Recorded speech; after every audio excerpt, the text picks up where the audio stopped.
Where is EU5? There you are, EU5. Oh, why is my thingo not working? Let me see if I can fix that real quick.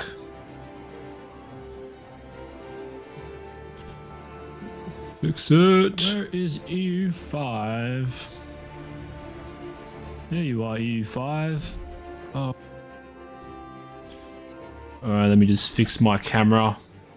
Man, this music's super loud. I'm gonna have to turn it off. I need to hear myself think. Oh, jeez.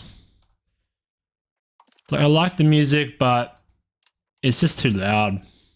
Too loud. And then let me just fix my camera. Filters. Where is it? Where is it? Image mask blend. Streaming. There we go. I fixed it. Very nice. We're playing EU5 today.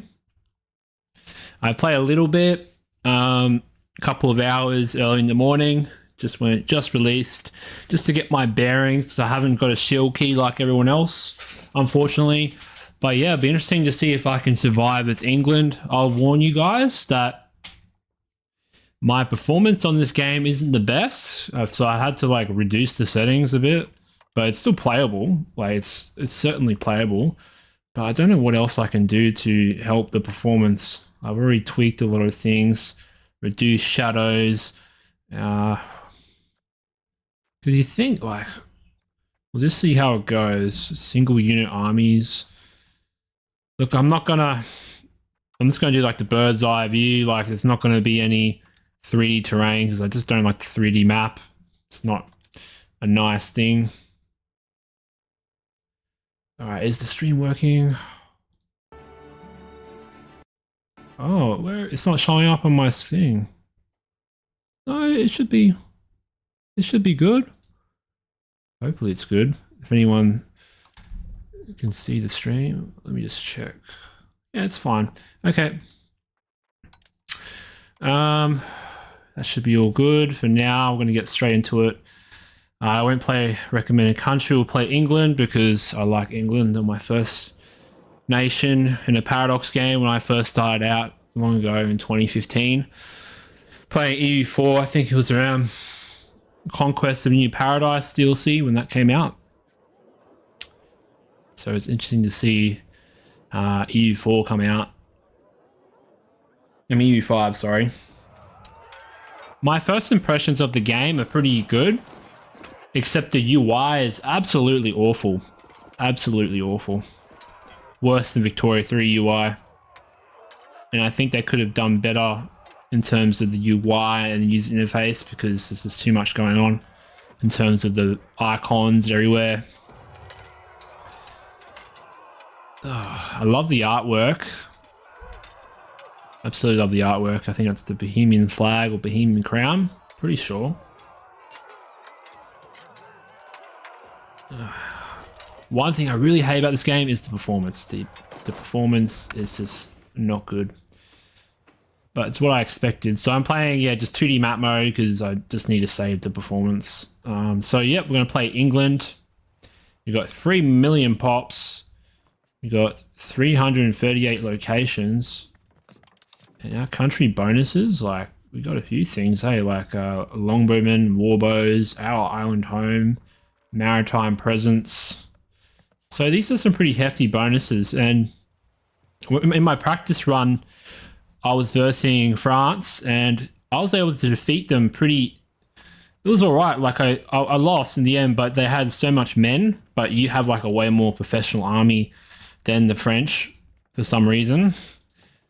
Even though the French, they had, you know, a pretty good, well, like a good arm of knights, right? So it'll be interesting to see if I can survive. And yeah, I'm still learning the ropes. I don't know everything in this game. I might automate some things like trade, for example, or just certain things I don't understand yet. So let's look at the game rules real quick just to make sure everything is good. So normal difficulty, historical AI, country change prohibited, not enabling missions because I hate missions. I literally hate missions in any game or focus trees. Show ledger. That's kind of a cheat, isn't it? I don't know. Is that a cheat? Ledger information? I don't know.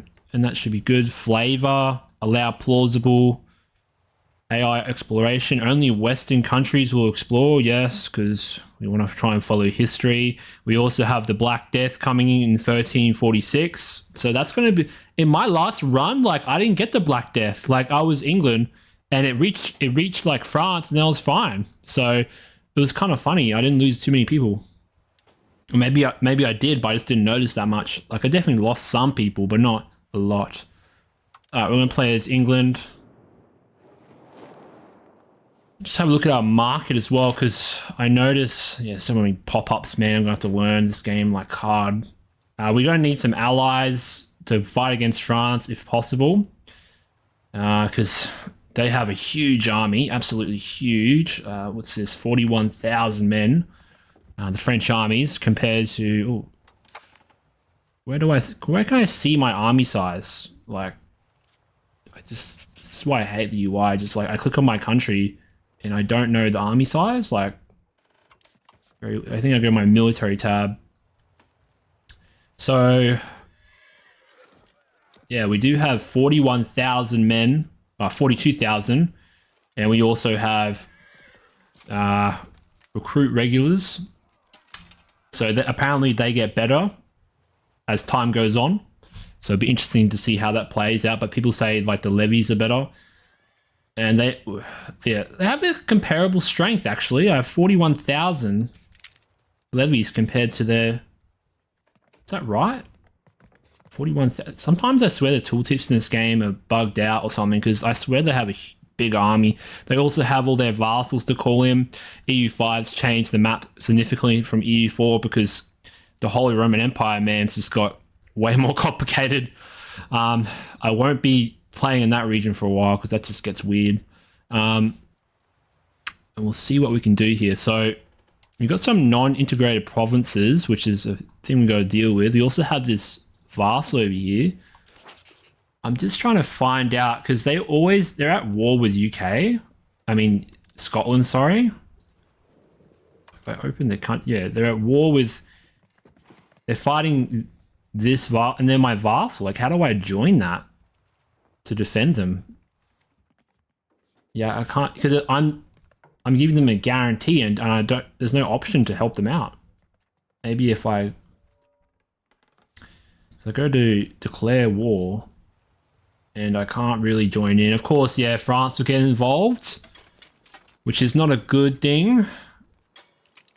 Yeah, I can't really save this country here, so that's not good. I'm going to see if we can integrate. No, we'll do our cabinet first. So I like to get a military dude or someone that can deal with integration, or admin. What's this do? So many bonuses, man. So many modifiers to figure out. This guy dies really fast at the beginning. Like I appointed him, and like in a couple of days he was dead. So it's kind of funny. So we've got to recruit someone that's a little bit younger. Maybe just a diplomatic dude instead. So these guys are interesting because we can like tell them to do stuff. So I might, you might get a military dude. This guy's pretty good. He's 17 years old. So Miles Stapleton. What a name. What a name, guys. We'll put you in command of our cabinet. All right. And we can give them cabinet actions. So there's a couple of actions we can do here. And I like increasing province control because the game tells you that it's really important. So this control, it influences like how much stuff you get out of a province. It's sort of like autonomy in EU4, I suppose, where the more you have, the more you're able to extract from the province. As you can see here, that our capital just has way more, and that allows us to have bigger levy sizes, you know, more crown power, and a local market projection. I don't know what that does yet, but it's a good thing. Let's hover over it. The control determines the tax base, army levies, and naval levies. So basically, yeah, money. We get more money out of it. So I like doing that. To my like highest tax base. So maybe I go choose the highest pops, right? and it says like I'll increase the tax base by 5. No, that's their tax base right now. If I increase that, like they'll just get me more money, like in the long run. So I like doing that at the beginning. We also have a general dude here. Oh, I clicked the wrong button again. It's gonna be a whole thing in this game, dude. Just clicking wrong buttons, and you're like, oh, that's not what I did. Yeah, so we've got some military. Okay, so you can see we've got the military actions here. So you might send so Miles to integrate a province. So this province over here that's not integrated, 31k pops. That's pretty big. So we might want to integrate that when we. So that's a conquered province that we recently have at the beginning of the game. So we're going to take that over. You know, bring them into the Kingdom of England. We also have King Edward here, which is a pretty good character. Like he has amazing military skill. So that gives him, you know, train general cost 42%. So he can actually train generals, which is very interesting. Also increases our morale by 8.5%. So this guy's a good general, and we have to keep him around.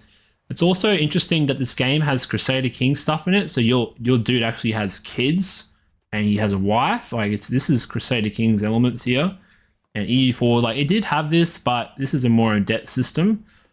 So he's righteous, so we get more legitimacy, which is also another good thing because it allows us to, you know, deal with rebels. And right now, as Britain, like or King of England, like we've come out of a civil war according to the history, right? And we have 29 stability, so that's not too good. We're in the positive, but I want to try and get this up because last game I was -80 or something, and it was a bit terrible. Heir can have better education. So right now he's on balanced education, but he seems like he's good at military stuff. So I might give him an education in the military. Yeah, I think the military education will be better. Because I think you get a bonus, at least in EU4 you used to get a bonus for having your king lead an army. So that might be interesting. We also have some laws we can do. Precious metal distribution.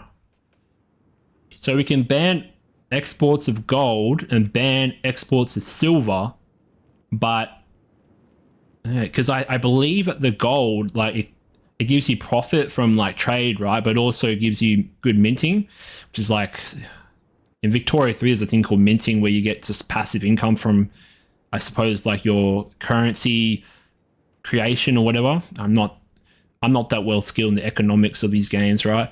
I'm more of a war person, but this game has good warfare system. Like, I think this is a better version of Victoria 3 by far. So I might see, I get this 33% income from minting. So like, that might be really good. So I might do ban export. We can also get trade advantage, but right now I don't think trade's going to be super important. I'm not going to play like really trade-like, so maybe I won't do the trade thing. So I'm going to get income from minting. Let's have a look at our money.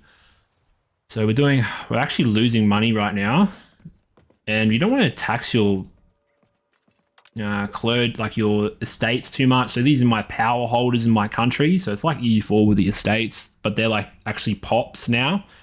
So I'm going to see if I can find some trade deals to boost our money. Where's the trade? Over here. So we have this, like, our trade sort of automated. I'm not sure if automating trade's a good idea or not. But we also can import, what's this? Jewelry. It says I get $3 from profit. But I think that goes into my estates because the game says the estates, they gather that, and then you get a tax from from the taxes you get. That's how much income you get from that. So you won't get like the full money. So let's see if we need to do any trade. So maybe some exports for profit. But we can see that our stockpile isn't that huge, so that might not be beneficial. We actually don't have much opportunities for export. Everything has low stockpile. I don't know. We can import some cattle from Paris to London. I don't think importing from France is a good idea because we're going to be fighting them very soon. There's like an event called the 100 Years War where you have to fight them. So maybe that's not a good idea either. I would like to get some jewelry, even though it has a... I don't know. It says they have 18 jewelry in Bruges, so I might get that in for like my nobility to keep them happy. Because if you keep the nobility happy, then like your estate will be a bit more satisfied, I'm pretty sure. Because they also have their needs, and they're more luxury needs. You can also get... what is this? Wine. So we can import wine from France, but not a good idea because we're going to be fighting them soon, so our trade will just be cut off. So we might invest in Burgos, which I think is in Spain, so we might take some of that.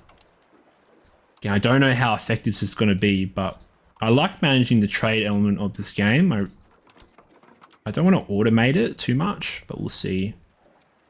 Because it says you can like semi-automate it, like you have manual trade capacity, so you can... I might like semi-automate it, just so I'm not losing out on, you know, deals.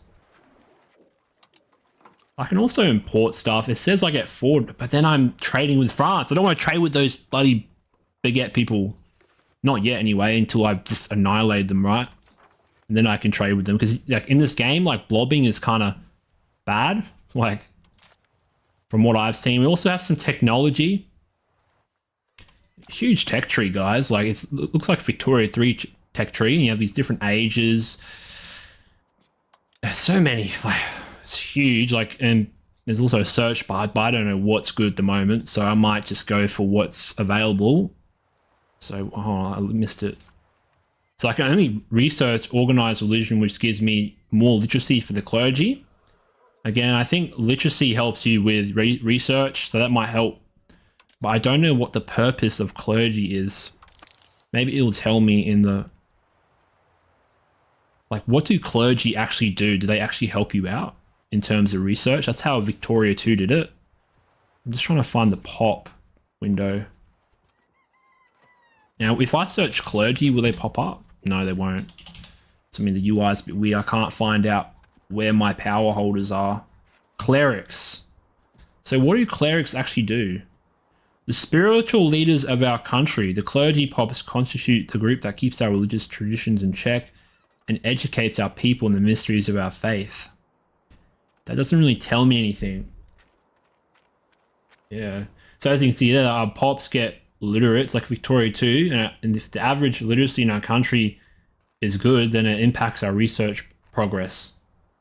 But it also increases the impact of the market from the market price to their needs on pop. Increases the impact. So they get more literate, and then I don't understand that. It also increases the impact from market price. But what do you mean by market price? Like the goods they buy? Not sure. Be interesting to learn this game, eh?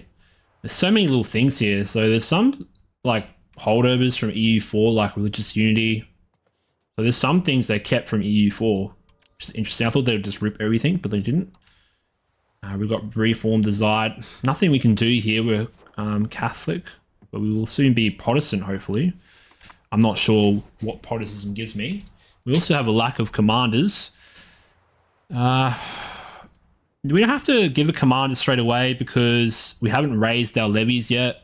So we got pops with needs. So this is our current needs for our pops, and it looks like we need some game. So maybe we want to build some of this. So we have wild game, so we might build some of this to cover our pop needs. I'm not getting much money from that, eh? Like, it says I get...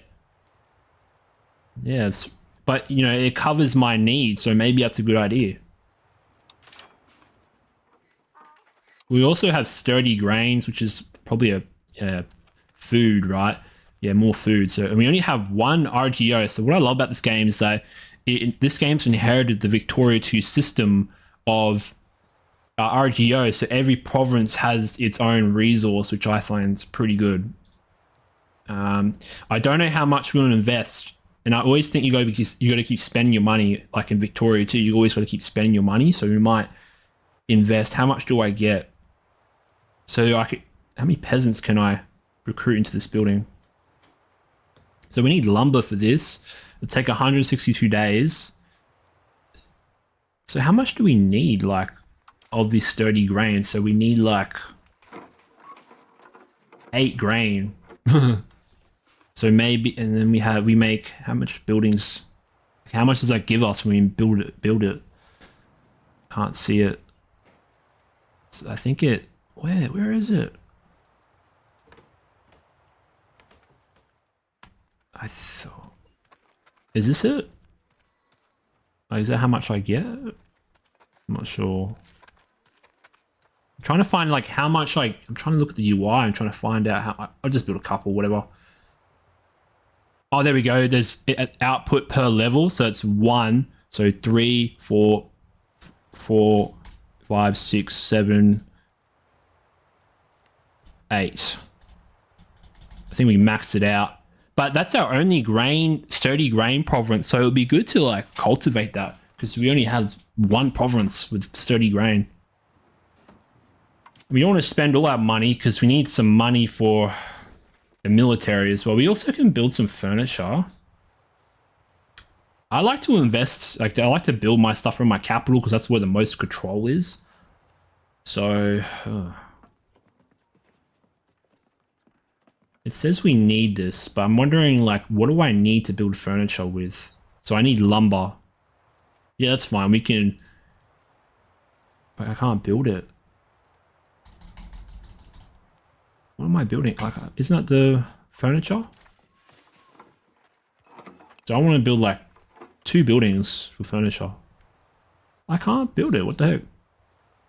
This is so weird. This is what I mean. Like, the UI is very weird. You don't know if you're building something.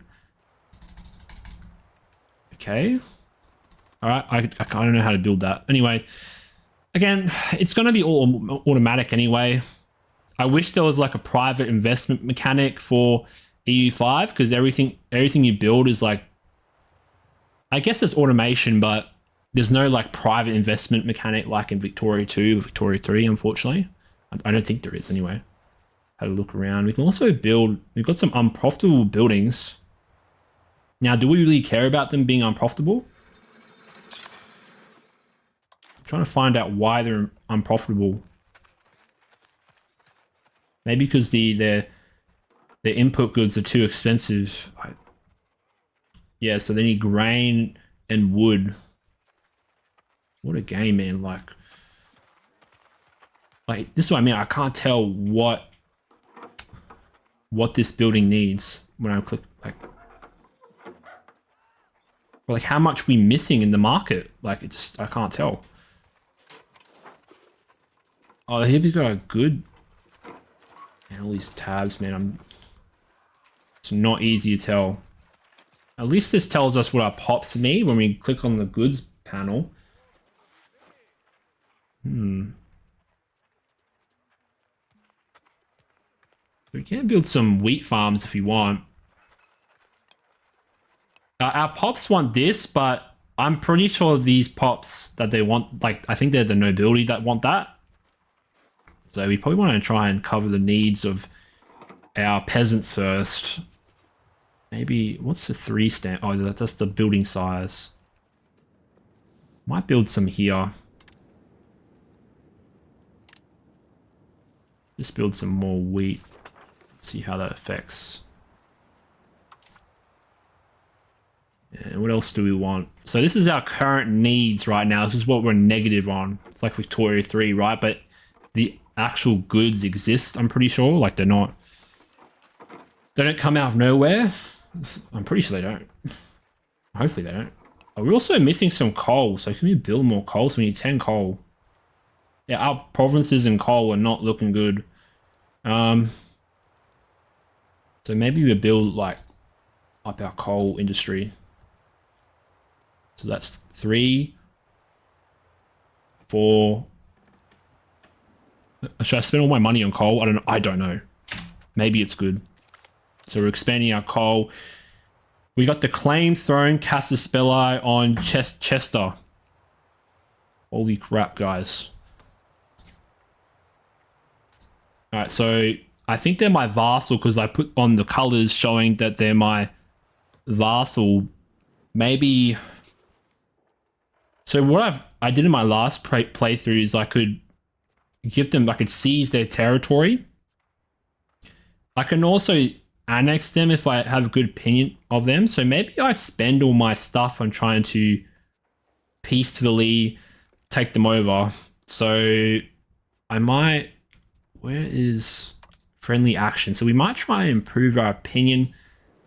But then again, we need allies to fight against France. So we might want to start trying to find allies with Aragon because they're a natural enemy of France. Because we'll be fighting France soon, and I want some meat shields to deal with France. Because they're going to be declaring war on us soon. I just don't like that at all. They have no rival selected yet. There is a diplomatic mode. So maybe look at opinion and see who likes us. Everyone's pretty cordial, it seems, except, yeah, France. The baguettes, man, they hate us. They absolutely hate us. I mean, it's 100-year, like hundreds of years of conflict. We'll try and improve our opinion with Castile and see if we can get them coming over to our side. But I think we will be fighting France very quickly. I won't be declaring war on them because I need to build up my eco, I think. Because we need to get this stability up and fix our money problems. Because, yeah, you can take loans like EU4. You can, you know, there's lots of EU4 mechanics still around. We also have diplomats, which is pretty cool. We also have some rivals. We can declare Kingdom of Scotland our rival, I think. Or are they our current rival? Yeah, they've already rivaled us. We can rival... Should we rival Bohemia? I don't know why they don't like me. It says they're cordial with us, so maybe we don't want to fight. We don't want new enemies. We're already fighting France, which is a pretty powerful country in this time period. So, don't want to get another enemy. You can also give out a reform. At the moment, I don't want to make the lords too powerful. Luckily, they're upticking. Let's take a look at these privileges you can give out, like the EU4 privileges. It just makes them more powerful, doesn't it? So let's see what these bonuses give us. Say like, oh, trade capacity. I'm not going to play like super trade like, because that's kind of boring to watch on stream. I'm pretty sure. I'm not sure. Like I'm not sure people want to watch that.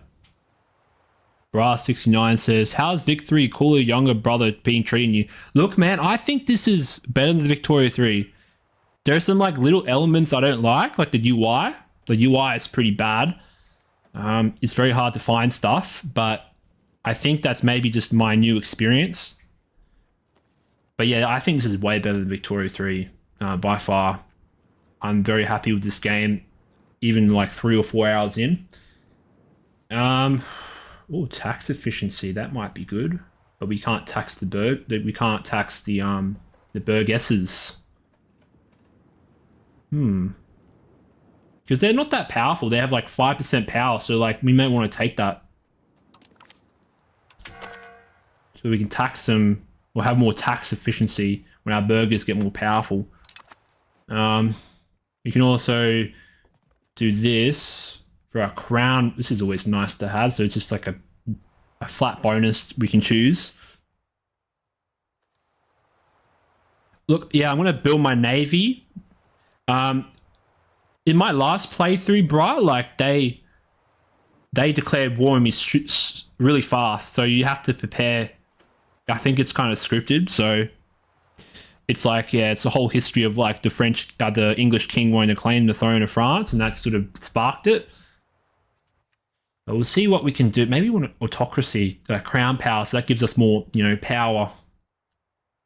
This also makes people more happy. Feudal nobility. I don't really care about diplomatic range. I don't really care about religion. I don't really care about diplomacy at the moment. I might. Don't really care about food. So I think autocracy is pretty good here. Or maybe feudal nobility. Because having more crown power is pretty good, I think. So we hover over that. Like, that gives us some stuff. We have low crown power, so that's a good idea. Because it gives us some debuffs, say, like 8%, negative 8% on tax efficiency. So that's probably a good idea.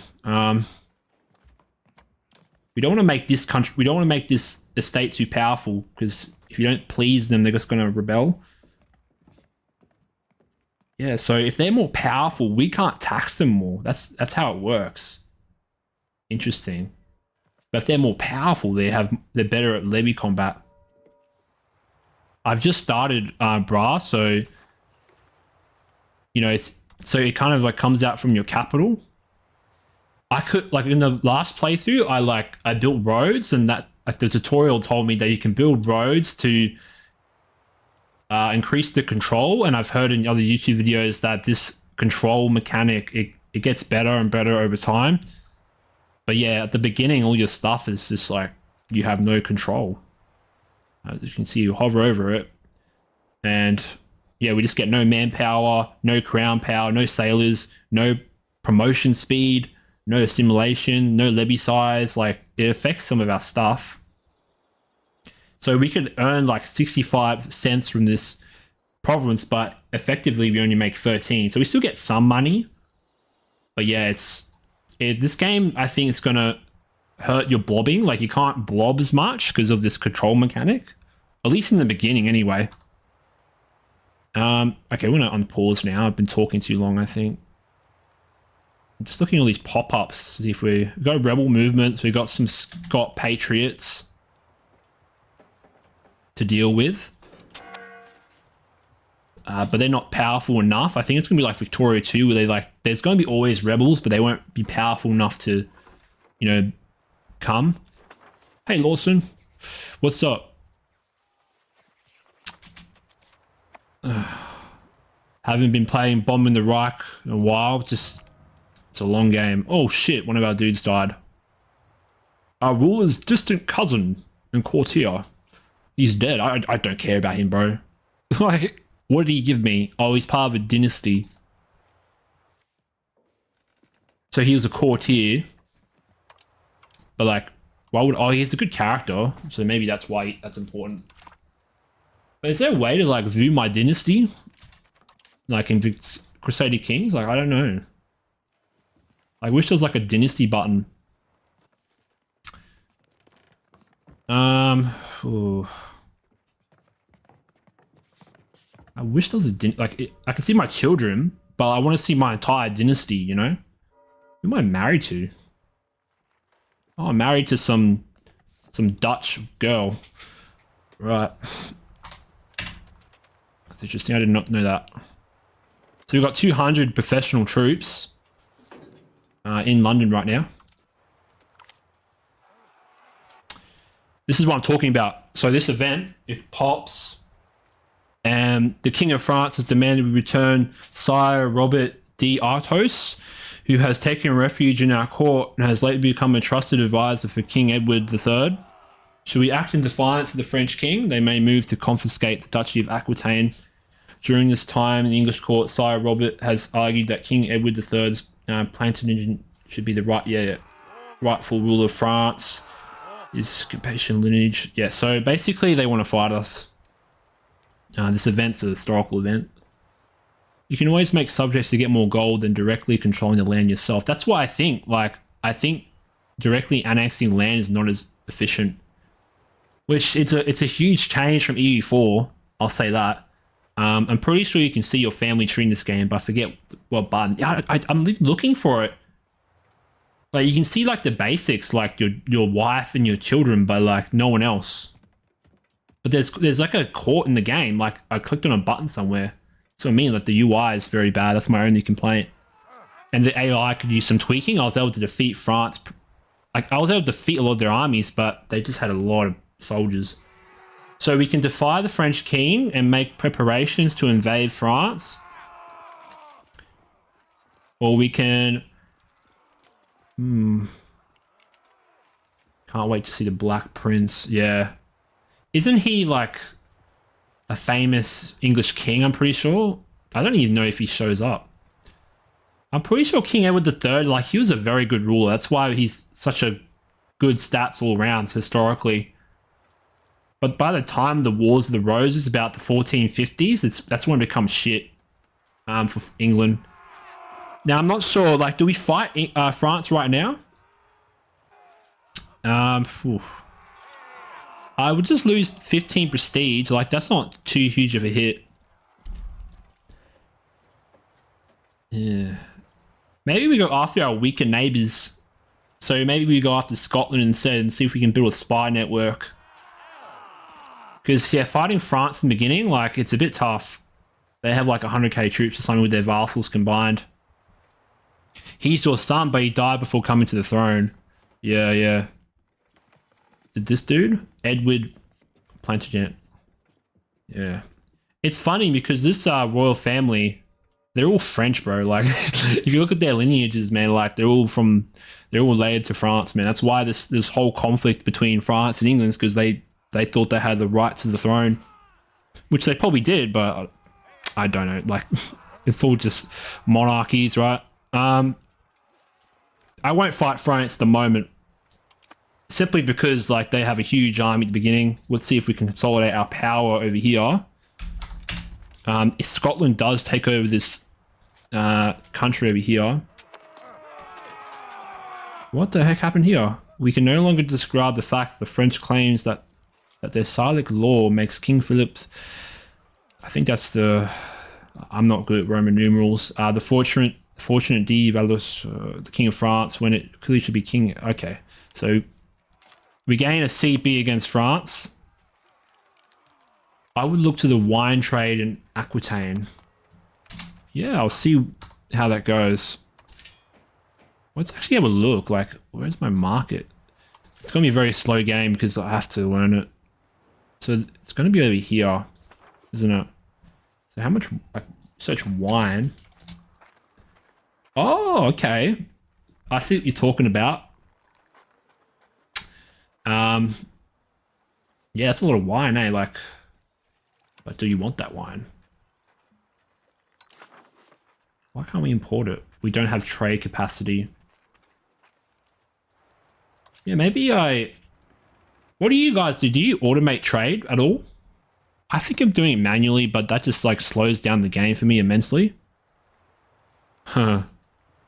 I'm gonna see if we can... do it manually. Where's the trade? But I always forget. Markets, isn't it? Always lose it. It funded the war for the English during the war. Yeah, yeah. I'm just trying to find... Oh, here we go.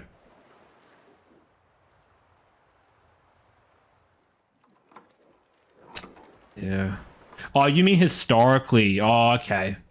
Well, luckily, Aquitaine does have a good wine supply, so they got that right, didn't they? But yeah, we'll see if we can. We got some possible diplomatic actions apparently, so we can ally some people. We might like ally this country because it might just be like a meat shield country. I don't know which one's more powerful though. Does it tell me their army size? Yeah, 2,000 men. So this one's the most powerful. Even though they're a weak country, like just a German or Dutch, you know, little princedom, like they'll just be a meat shield for us to defend against France in the future conflicts. I'm going to see if we can build a spy network in Scotland and start, you know, our process of going to war. We also may want to start looking at... Yeah, this game's so complicated. We also got... I'm trying to look like what's a good province to take over here. Was that silver? That might be good. It's like $8 of value. But we own that, don't we? So, I mean, I can't tell... Yeah, we own it, so that's okay. What about this kind? No. Maybe if I just click on it, it'd be easier. But where... Okay, so here we go. Just trying to find out what's a good province to take over here. Kind of trash. It's not expensive. The value's not that good. But Ireland's such a poor country, man. Like, I think you just take over the pops, you know? They just got lumber. Lumber might be useful. I might go off for this country. Because lumber, like, it makes your construction cheaper, so that might be useful. And it says it was not. It says it was expensive, so can I build a spy network? So we're building a spy network in Ireland, and we got 20. This is a bit weird. Like 0.20 diplomats. That doesn't make sense, but because you in the older game you used to get like 1 or 2, like, and but now it's in decimals for some reason. Who else do we want to like make friends with? It's very important that we start building some allies in the beginning. What about Brittany? Are you like allied? Yes, you are. You're basically a cock to France, bro. Oh my god. What about Normandy? Do you like France? Yeah, you do. They all like France, man. Like, this is... Would Milan join us? Or Flanders? Flanders has 10,000 men, so it might not be a bad idea. But then they're a vassal to France. Like, damn it! Alright, well, this country. They're at war, though. Another Dutch princedom. Let's see.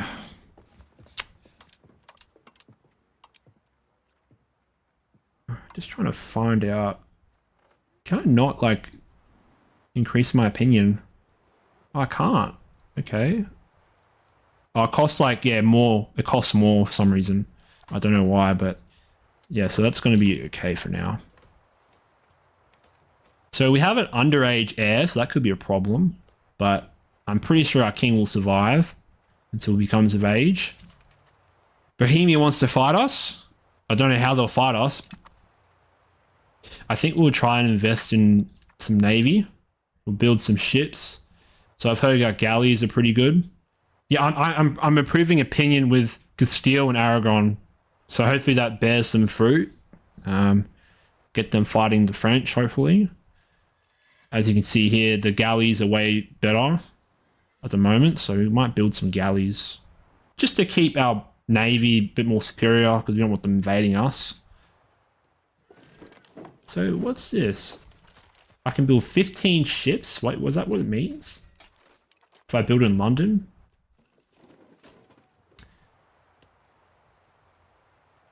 Yeah. Yeah, diplomacy in this game is a bit of a slow process. Like, I can't, like, it's not like EU4 where I can ally instantly. So it takes some time to build up. I think I'll build... Oh no, they'll take some time, so I might build them in different ports. I don't want to spend too much of my money. Okay, that should be good for now. Build some ships. Because we're England, bro. We have to have a huge navy. Alright, some of our stuff is missing imports. Do we really care about fine cloth? Might want to import some fine cloth from somewhere. Nobody wants to give us stuff, I don't think. What the heck? Seems like fine cloth is pretty rare. And some tar? We can get some tar, maybe? What the heck? Oh, I'm looking at the wrong menu. That's probably why. See, there's no easy way to, like, import a good. I have to, like, scroll through, like, 2 menus just to find out. Maybe if I just go to the trade tab, that'll be easier. It does suggest you stuff, which is cool. Maybe I stop automating trade. And how do I stop? Because I want to, like, handle the trade myself, I think. Why won't it let me do it? Maybe I have too many trades. Yeah, I have too many trades going on. Why are we trading iron? Like, because we're not going to get anything. Because they only have 9 iron. Maybe that's a lot, though. Because you see, like, the stockpile. So maybe that's good for now. We'll be importing some weapons, so that's all right. That's going to be good for our military. What's the balance of our weapons right now? I wish it was like Victoria 3 where you just click on it and you can see like the stockpile, but it doesn't tell you how much you have in your country. Maybe you have to click on my market? Okay, maybe I have to search it in my market somewhere. I'm just trying to find out where my goods are. I don't worry about too much. It's not like a huge concern. I'll figure it out eventually. They really need to improve the UI. It's not easy. Click through all these menus. Got some hints here. Got few diplomats. What's that mean?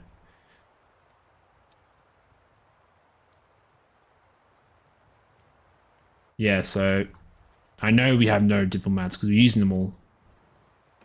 What's the game tell me about allies? Yeah, we can't really get any allies yet. We just have to wait. Building up our ships.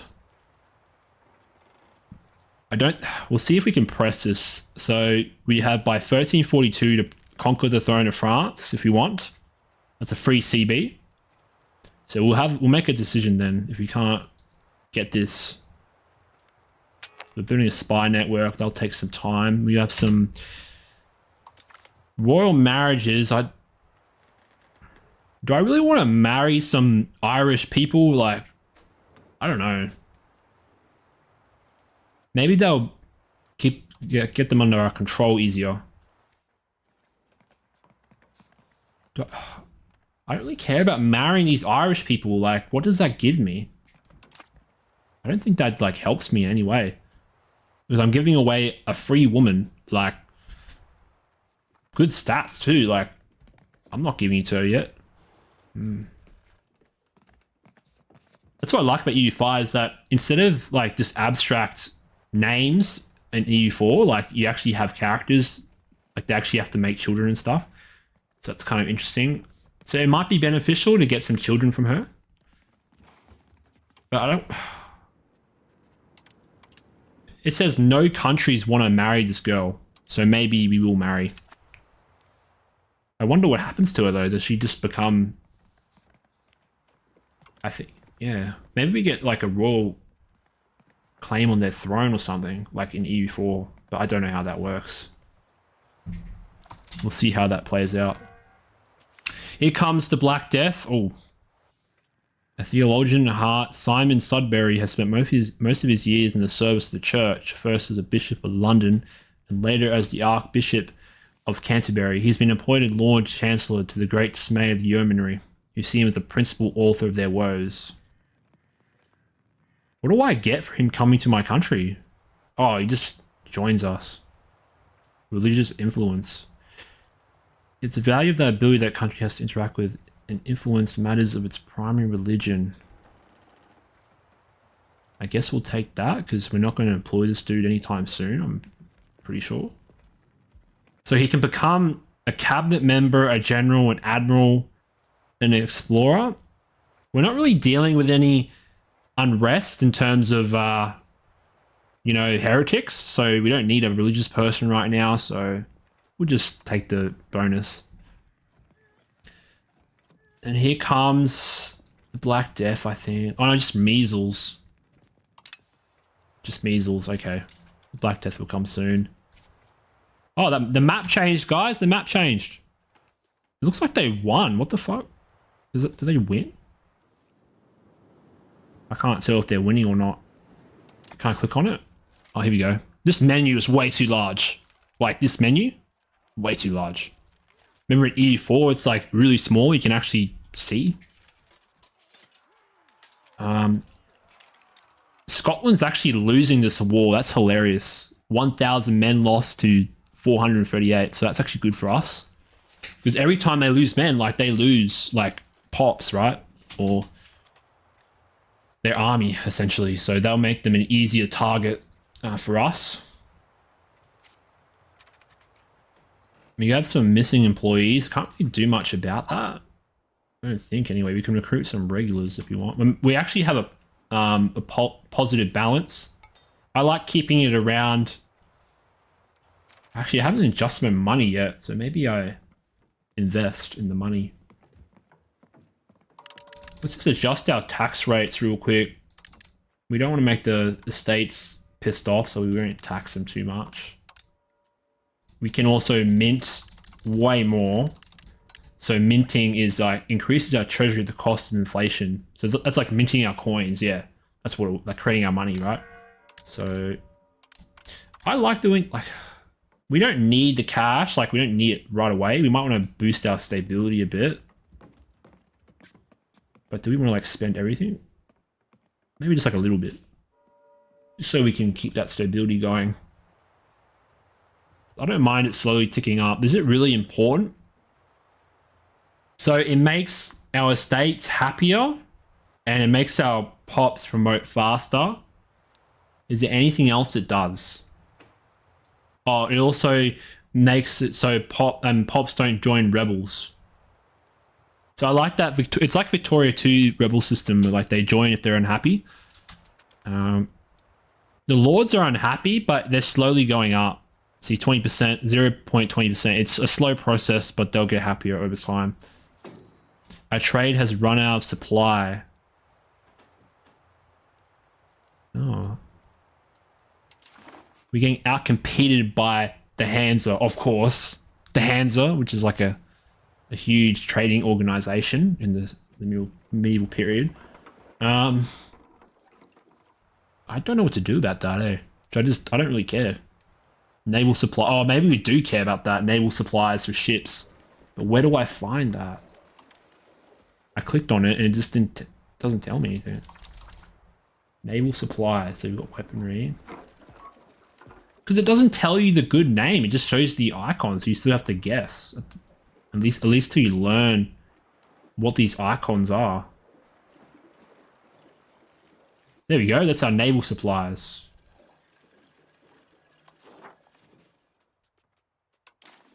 And maybe we have to trade somewhere else for it. Because we need that naval supplies, don't we? I can definitely see like the... I don't think we have enough trade capacity. Yeah, we don't have enough trade capacity. We might have to... But do we need this? Yes, we do. We need leather. We're exporting. This is exporting. We don't want to export. Yeah, we don't want to export that. We don't want to give Scotland stuff. I'm pretty sure we don't.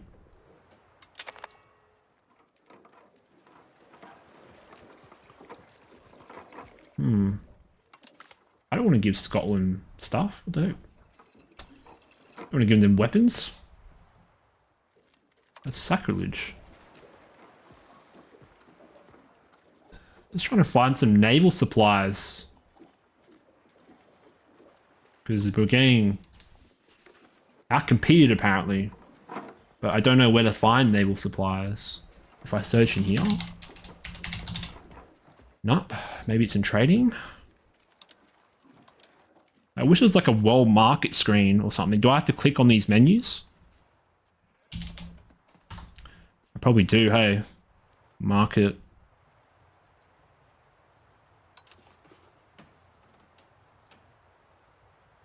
How do I find out where like a good supply of naval supplies is? That's the huge problem I'm having with this game.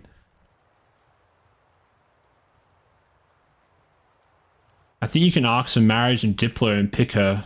Yeah, but like no one want to marry me. No one wants to marry that girl, Lawson. No one. I clicked on that button and no, it was like, what the heck? You think someone would want to marry her? Because we're like England, right? So like, you think someone would want to, but that's one thing that doesn't make sense to me. Like, I don't think that's too much of an issue. I'm gonna keep the speed going up. I'm pausing too much, trying to figure out stuff. It's like, who cares if we're losing like $2 or 0.2, whatever it is. So one of our children has come of age. Man, she's pretty... So we can arrange a royal marriage. See, over here, no one wants to accept. No one wants to marry her, bro. Maybe we save her for later to marry one of our allies. Can also send her become part of the clergy. That's interesting. So some roleplay options. I don't know why you do this. Oh, you make the clergy happy. So that's actually pretty good. But do we want to do that? No, we don't.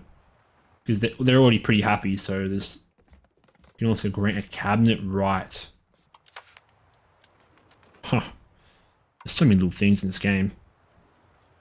Like there's some Crusader Kings elements. There's Victoria 2 elements. There's EU4 elements with bonuses and all that. It's just all over the place. We have unused trade capacity. We can import some fur. That's a huge amount of fur from Novgorod, which yeah was a huge place for trade, huge place for furs historically. So it makes sense. But do we care about importing fur to our country? Oh, that's what we can see. So if I hover over it, it tells me my balance. So I'd make some money off that if I import that. We also...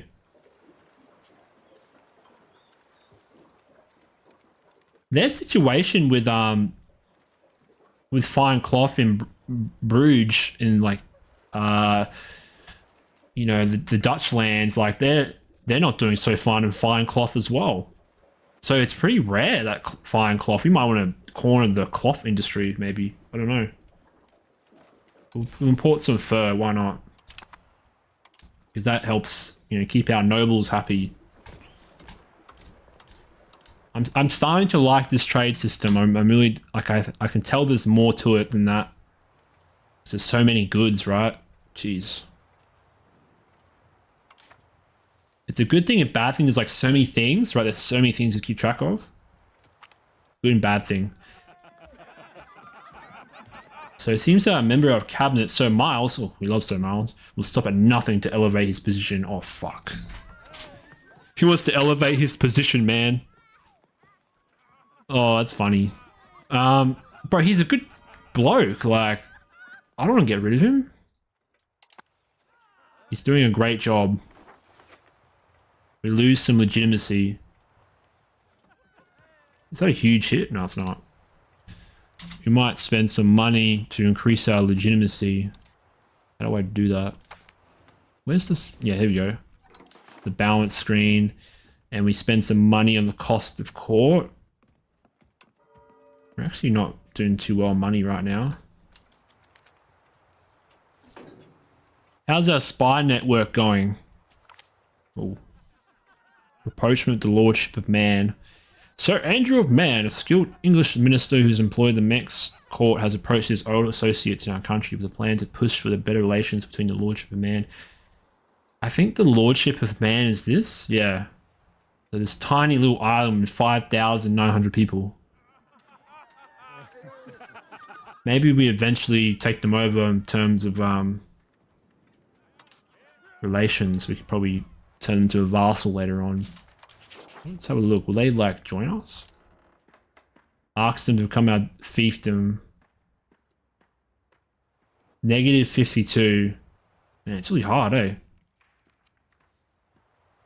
I don't know how you would get to say. Maybe we just have to be super powerful.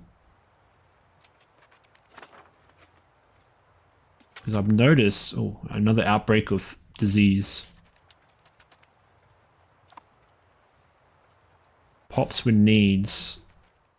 These are luxury items. We don't really care about this. It'd be nice to corner the fine cloth industry though. We could. Got some disease. So we have this, yeah, situation, the 100 Years War. We can do these actions. Sign a truce. Don't think we would do that, eh? Request war entry. We must appeal to a neighboring power. I need... Why can't I do this? Oh, so we need 282. So does that mean we can call people in? Yeah, that's what I mean. I think we have to build up for that engagement before we start, you know, fighting. I think... Wow, Scotland lost. Let's have a look. No, No, Scotland's still fighting.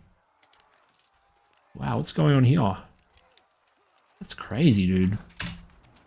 I'm surprised Scotland hasn't done anything. Speed up the game. Well, the new pop-up. Locations are depopulating, yeah, because the disease is coming. Here we go. So there's a whole disease. I'm pretty sure, yeah, this is the Black Death. 3 million, 3.6 million are dead.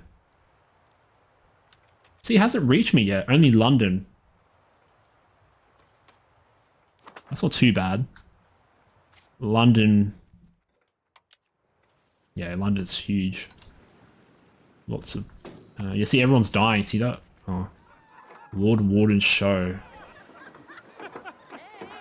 A grand maritime spectacle has been organised in any location housing a sink port to celebrate their seafaring heritage and showcasing their naval prowess. Wow. Let's take a look. I'm not spending that much gold. It would make the burgers happy, but that's a huge amount of gold.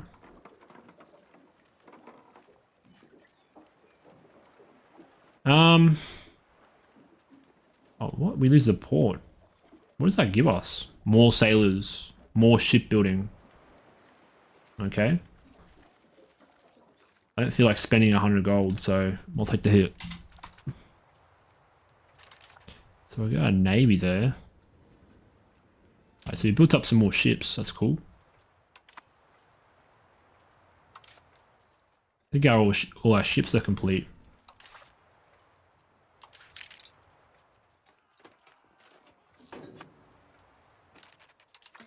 Should we build up a more professional army? Yeah, I think we should build up more professionals. So 100 footmen. I've heard initiative's pretty good because that allows your troops to get into the fight quicker. That might be good. 100, we get like 100 dudes, that might be good. Or we can also get horsemen. I don't know which one's good, eh? Maybe we just get footmen.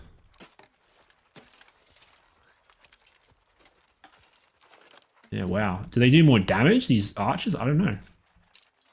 Battle statistics. Here we go. So many statistics. As you see here, they require some goods, like some food. That's interesting. Hey, sorry, I gotta run. See you later. Yeah, see you later, Lawson. Thanks for watching. Thanks for stopping by. I say that's combat power. So that might be a good indicator. They're kind of the same, a little bit the same. What the heck? That doesn't make sense. Okay, so horsemen are better. More combat power. So maybe I'll get some horsemen. I'm gonna build some horsemen, guys. So why not?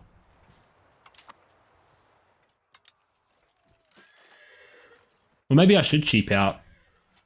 It's cheaper to build. We'll see how they perform in battle. Unprofitable trades. Oh no. Yeah, we don't want to. So unlock it. We don't want to trade this. Cancel it. Cancel this. So I think having unprofitable trades is not good. Or like for certain situations. Do we want to import cloth? We do need cloth because our market is negative. So maybe we want to keep doing that. Yeah, this is like Victoria 3. But way better. We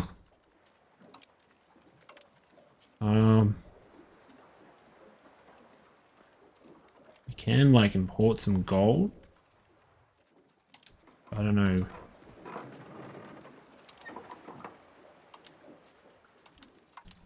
Got some tools. We got some sorters as well here. That doesn't seem to do anything.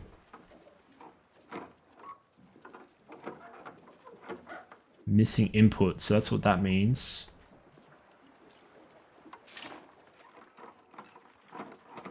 Maybe for now I import some fine cloth until I get the economy going. There's not many places, for fine cloth.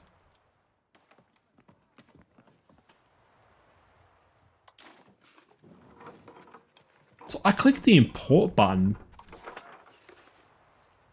And what do I do now? It doesn't tell me which is a good market to import from.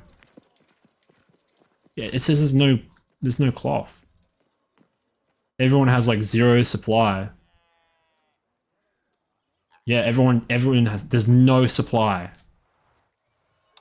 So yeah, we have to build some cloth then. Holy crap. There's no cloth in the world. That's kind of funny, man. Holy crap.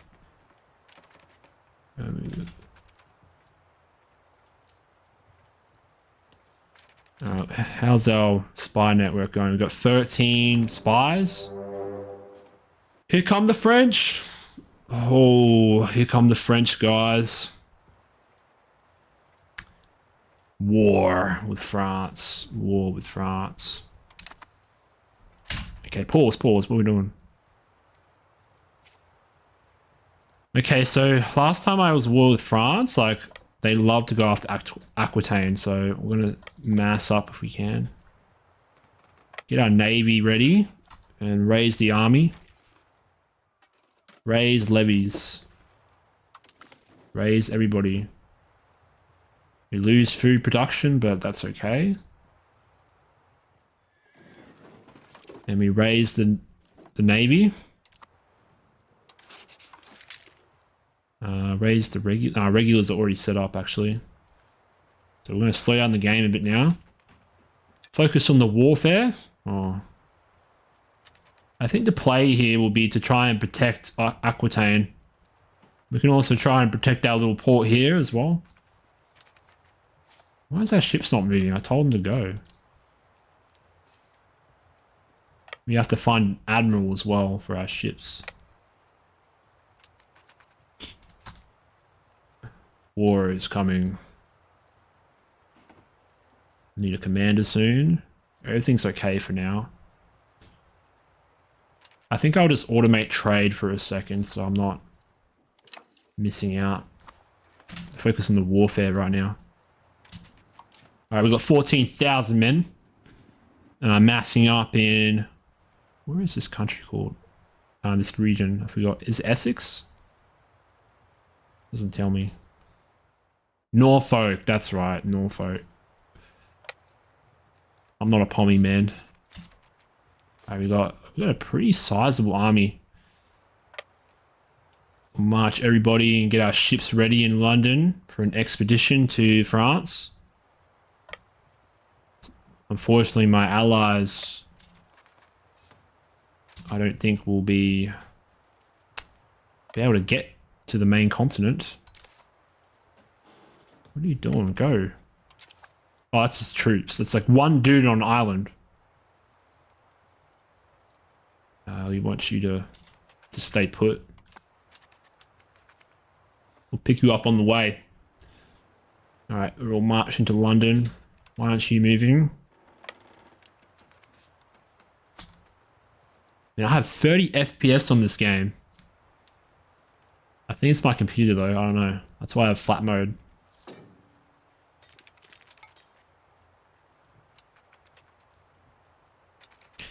Yeah, that was going to happen. I couldn't save them, unfortunately. I could have raised them specifically, but it is what it is. We've got 13,000 men. This might be a bit... Can I, like, get everybody?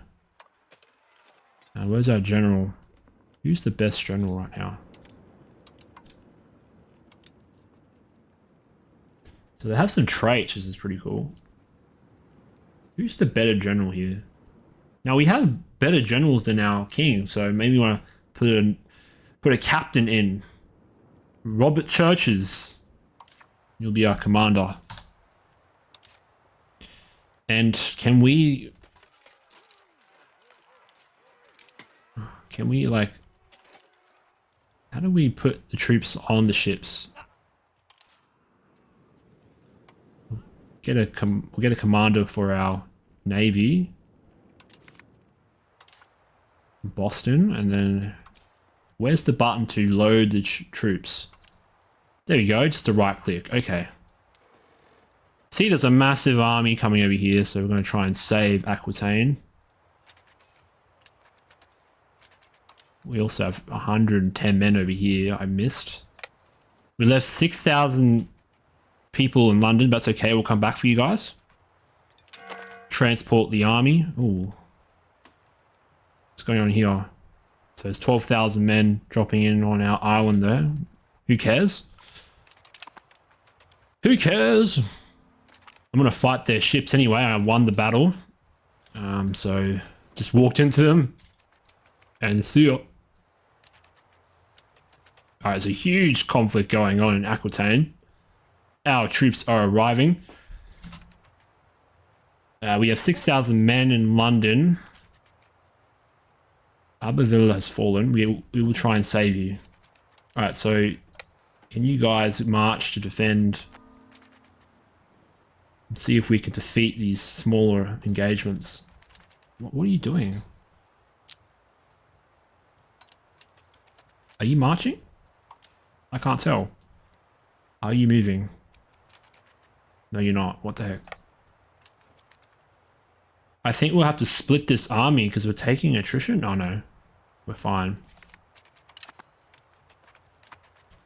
So we have to split this army. So let me just split it. And appoint another general. Our king. And we'll see if we can deal with these forces here and try and defeat them piecemeal.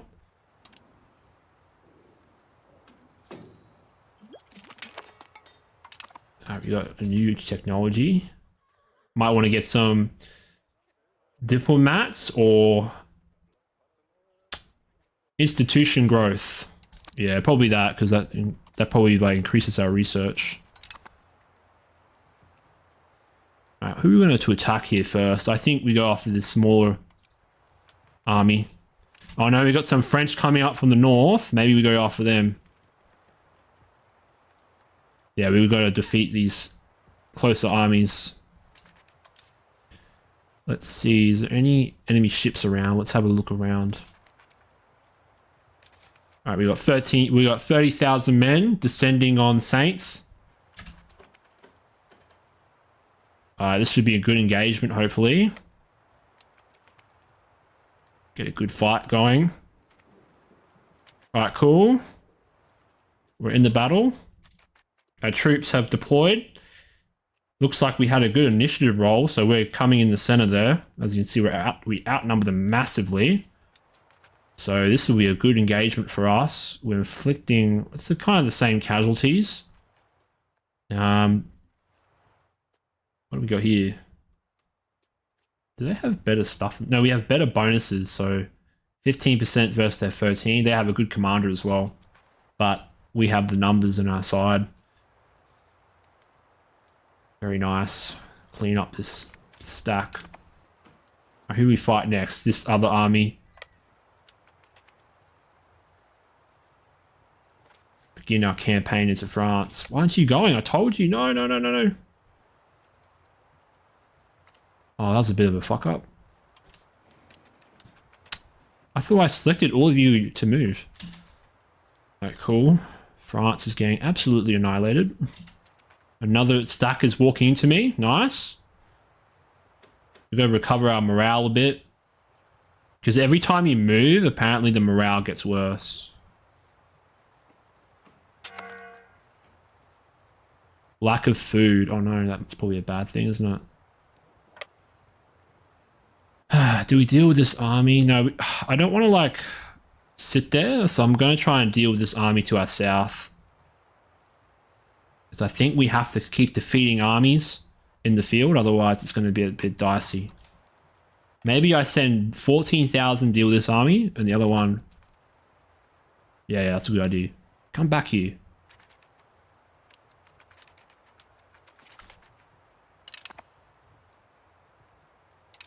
Because the more we can do... We'll split our army and try and deal with them that way. We got a new daughter. Margaret. We don't know how good she is. And we got 4 children at the moment. Hopefully our king doesn't die. This army should be easy to mop up. Our king is leading the battle. And is our army prepared? Yeah, it's pretty balanced in terms of our flanks, so that should be okay. And we're going to join the battle here to help out our ally. Who is this anyway? It's another French county. You will be annihilated, sir. They lost 1,000 men. Very good. We're taking these smaller engagements, which I'm pretty happy about. I'm pretty surprised France hasn't descended on us yet. Have they invaded our coastline at all? Oh, I forgot about our 10,000 men over here.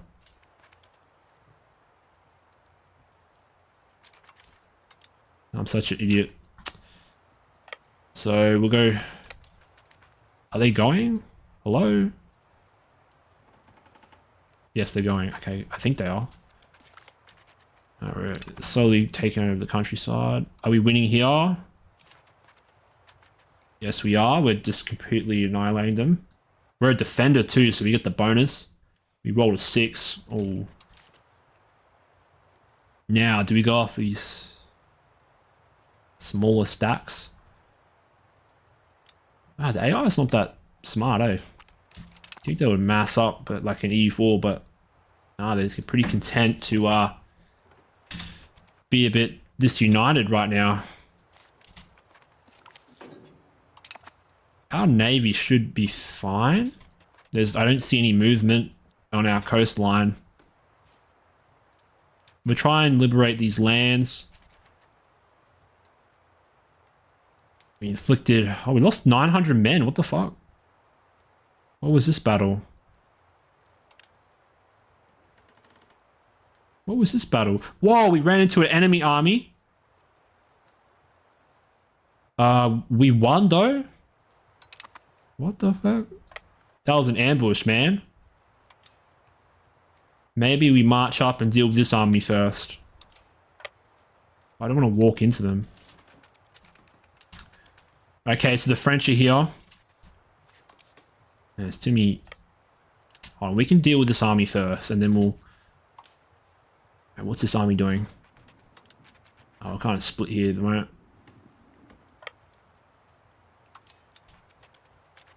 So the French are here. We've got some more reinforcements coming.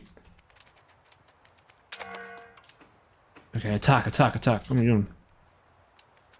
Attack! Alright, that should be 6,000 men arriving. And that should be a good contingent. Did you win that battle? Hello? Okay, cool, you're winning. Now I think we'll march down.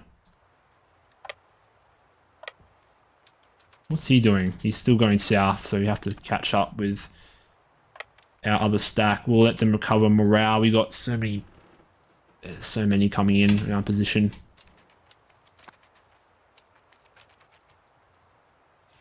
Are you marching? Hello? Let me just recover some morale. Let them come at us, because what's this terrain? Flat land. That's probably not a good idea. But it's all flat land up here. Maybe wetlands? I go into the wetlands. Yeah, so I reduce the frontage if I go into the wetlands. I told you to move. What are you doing? It's like, bro. Okay, it's good for us. They're not going for our army. Let's just try and get away. And just link up with our other forces. We got a stack coming over here. I want to try and defeat this army. Where is this army going? Arriving in Lambert. I don't know where that is. What? arriving in Lambert. Where is that? Is this here? Well, we need to defeat these armies piecemeal, so they're running away, I think. What? Hello? Keep marching. How can they hold out? No, they can't. They might. But we need to defeat the smaller army first. Wait, does this army have a general? Hold on. Wait a second.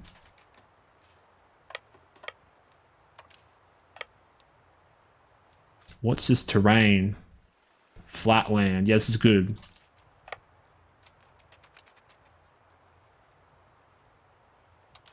We'll wait for our dudes to level up in terms of morale.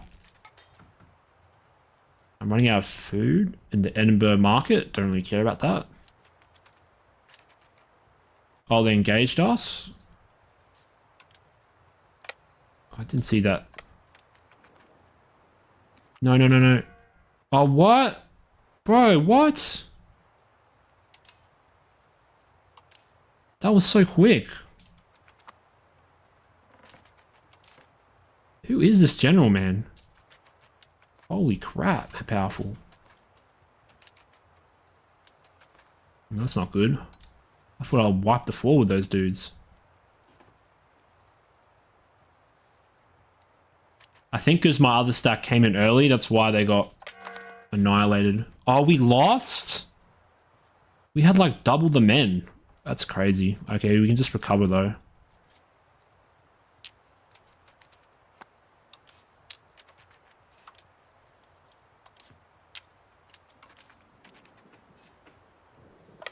Alright, just pull back. Try and recover our morale. I think you're shattered. Yeah, you are.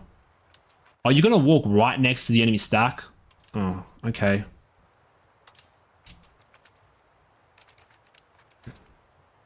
That's not good. Oh no. Can you avoid this? What?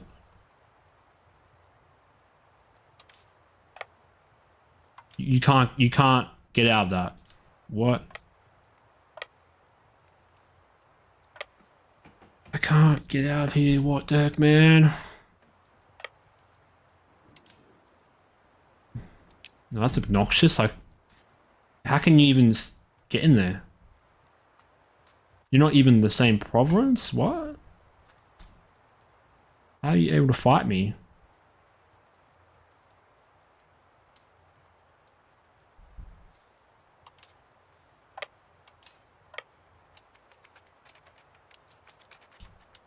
That's so weird, bro.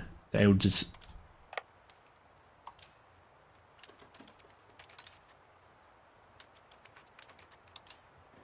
The calculations must be wrong. Like, what? Oh, okay. They met me there, but... Oh, it's annoying. I can't deal with that. Because everyone's low morale.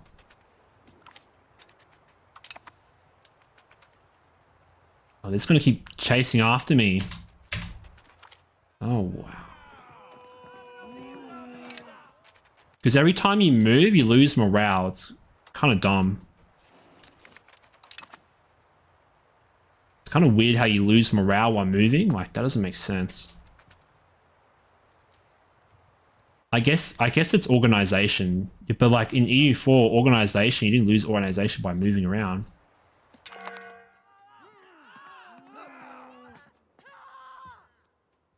I don't care about that.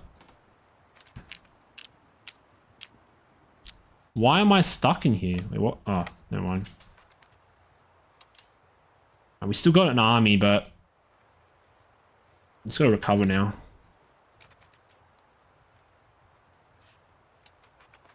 At least the war, like, at least you don't lose battles like straight away.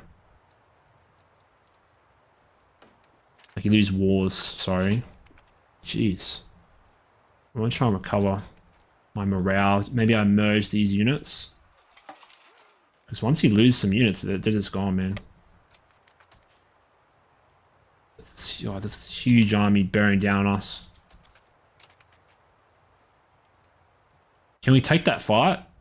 We have like 40,000 compared to theirs. Like, come on. Let's see what they do. It's very hard to tell like what the terrain is when you're doing flat mode. So this is a flat land. This is a flat land as well. Let's try and...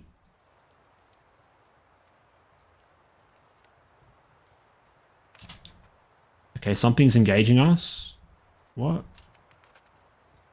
Come on, what are we doing? Oh, it's a close battle, eh? I don't know if we're going to win this. If we lose this, I might rage quit. Because it's like, it's evenly matched. Like, come on.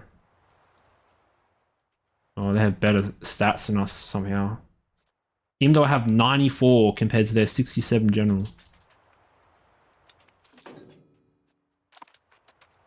Come on, this is a huge battle right now. The Battle of Tartus. This could end me right now. I'm dealing way more damage. Look at this. Oh no, it's just the rolls. I'm getting bad rolls too on the dice. This is a close battle. Come on. 4, 1, -1 on their dice roll. Because I'm the defender, I think. Yeah, I'm defender, so I get a bonus. Come on. It's a close battle. 6. Yeah, I'm going to win this. Come on. Yes! Fuck the French, man. Jeez. I'm over this. Fuck these French. Absolutely annihilated. Come on. Oh, is there more coming? Are they coming for us? And I can't tell. Yes, that arrow tells me they're moving towards us. Come on. Oh no, it's getting more even now. We won the battle. It was a close battle because we both took the same amount of casualties. We inflicted a bit more though. Wait, what? I thought the battle was over. What the heck? Are we fighting more? Wait, what? Why'd that pop-up come then? Oh my god, we're fighting so many. Come on, finish the battle before they come. Man, battles take so long in this game, jeez. I'm inflicting more damage though. You can see I'm inflicting 29. Oh, that's my side. I'm stupid. Why are they the defender? That doesn't make sense. What? This doesn't, like, did I attack somebody? It doesn't make sense. Why am I attacking them in the battle screens? That doesn't make sense. And also 15,000 of our dudes are in reserve. That's going to cost us, I think. Like, look at this. So is that the reason why they're not joining the battle is because of the initiative mechanic? So like, there's a chance for the units to join the battle and they're not join the battle. So that's kind of dumb. I don't know why I'm having all this. Maybe it's because of the frontage. Maybe it's because of that. Maybe because I'm in a swamp or something. What is this location? Wow, why would we take 2,000 dead? I don't know how I'm the attacker in this situation. I was the one being attacked. We still won, but like we lost some men there. I think we should just merge our units here because our army's getting smaller and smaller. We do have 15% war score. I think this is winnable if I play my cards right. But yeah, we're facing a huge enemy army, huge enemy armies. Maybe I get a better general. Oh, so the different stats, they actually affect, you don't just need the military stat, you also need the other stats as well. So, oh, that makes sense. So in that instance, our king is better to be in the field because I thought only the military stat gave you... Oh, that makes sense. So it's not just the one stat. Okay. So we'll get our king to lead the army because he has the best overall. Man, there's so many on our position. Now, I want to chase down this army, but there's way too many in this location here. Let's see if we can try and attack this army while they're sieging. And it's not like EU4 where you just like replenish troops. Like once your troops are gone, they're gone, bro. Alright, so let's see if the AI is smart and attacks me. It says I would lose. How would I lose? Oh, what? Why are my dudes in reserve? That doesn't make sense. Maybe my army was set up wrong. What? Why is like half my army not engaged? Come on. I think we're winning though. Look at that. Their morale is dropping. Our king is in battle. That helps a lot. But they still have a higher discipline than us. Reversing Jian Lackland. What a name. Okay, so finally our center is coming in, but then why do we have no one on the left flank? Maybe because I didn't set it up right. We're going to get flanking damage. That's not good. Why do we only have dudes in the center? What's going on? Bro. That is fucked. So I thought it auto-balanced it. Wow, okay. That is so... Oh, I see, because it didn't... Oh, what? That's why I lost, because I didn't set this up. Oh, that's annoying. I thought it auto-balanced it, though. Yeah, that's really obnoxious. I basically lost. I didn't know about that. Oh, jeez.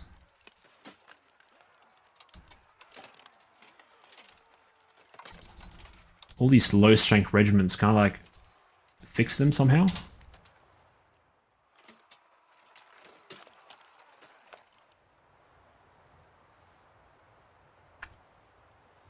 It's not looking good, guys.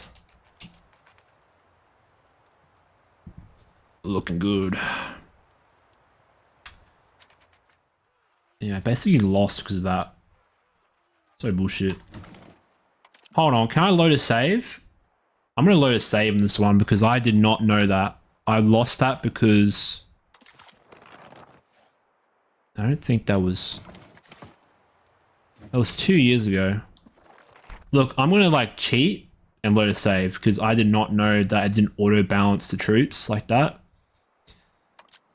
But when was this save made? Because that just cost me the game. That literally cost me the game. Is this the right save? It doesn't tell me because there's no date. I will run with it. If I knew that, I wouldn't have loaded the save. You think the game would auto balance your troops, but it doesn't? On your flanks? Like, I love the flank mechanics, I really do, but you think there'll be an auto flank button somewhere. I think there is, but it should have been like auto done. Because that's, I thought, what the fuck was happening? Definitely my fault, but holy crap, that just cost me the war. I do like the combat. It's really like EU4 bit mixed with March of the Eagles, I would say. Bit of CK2.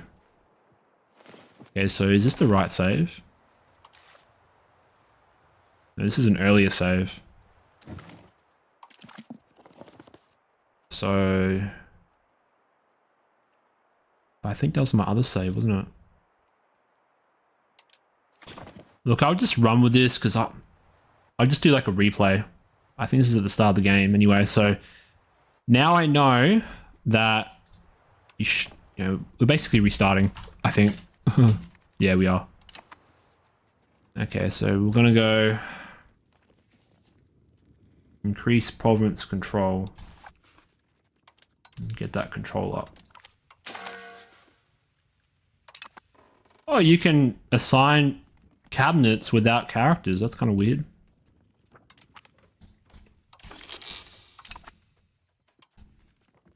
I will say, guys, the I'm going to keep saying this over and over again, is the UI is absolutely awful. Absolutely awful. It's very hard to find things and know what things do. And the tutorial in classic Paradox fashion is terrible. This guy will die soon, so we don't want him. Maybe we don't care. We'll just put him till he dies. Maybe we go diplomatic endeavors and try and get some allies. That was a weird war. Improve the opinion with Castile.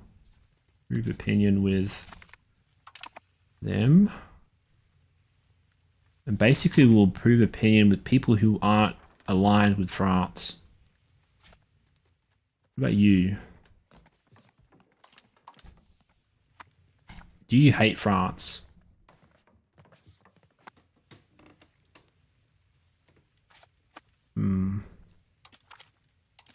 They liked us earlier, didn't they? Pretty sure they did. I'm so used to like the right click, but it's actually left click to open up the diplomacy menu. It's so weird.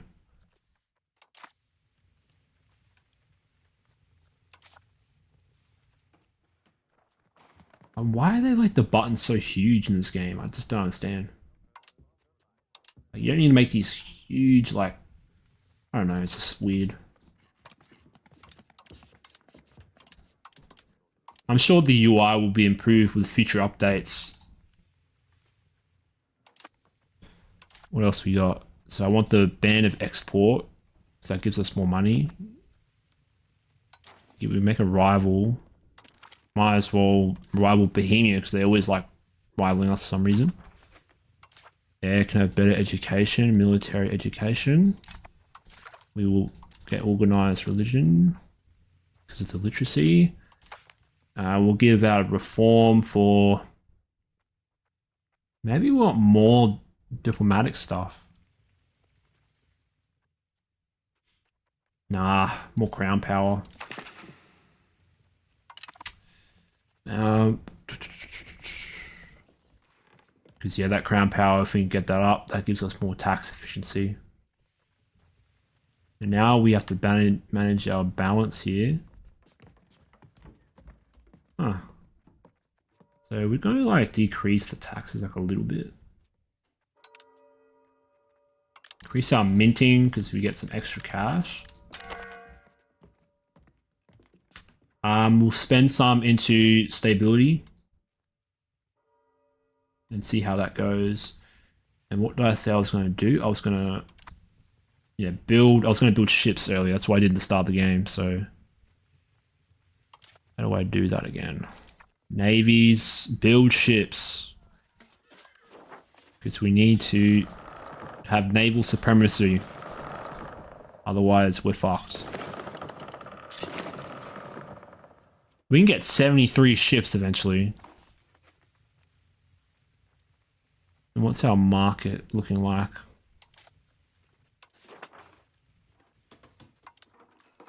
So this is how, like, this is our goods. Okay, so this is our market screen. So this is like the overall thing. Okay, cool. So we can like export wool somewhere. We'll do that. Who wants our wool? I guess we'll export to the Dublin market. Okay, did that work? What? Hello? I don't think it did it, eh? Maybe I have to go to trading. I'm going to turn off automatic trade for now and then try and do it myself.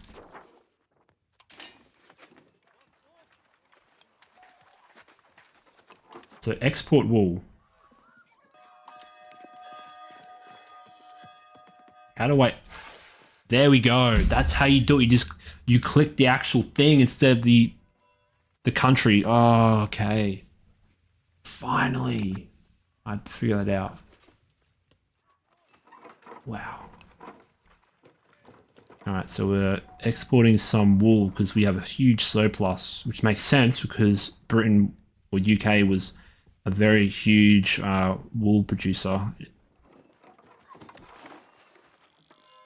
We've used up all our trade capacity, I think. Yeah, I think we did.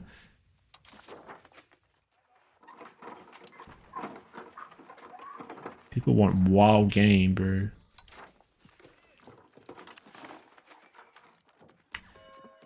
There's not a lot on the market. Oh no, it's 21. We'll import it from, yeah, Norway. The wild game. Okay, did that do it? Hello? Why didn't you give up the pop-up screen? It's weird.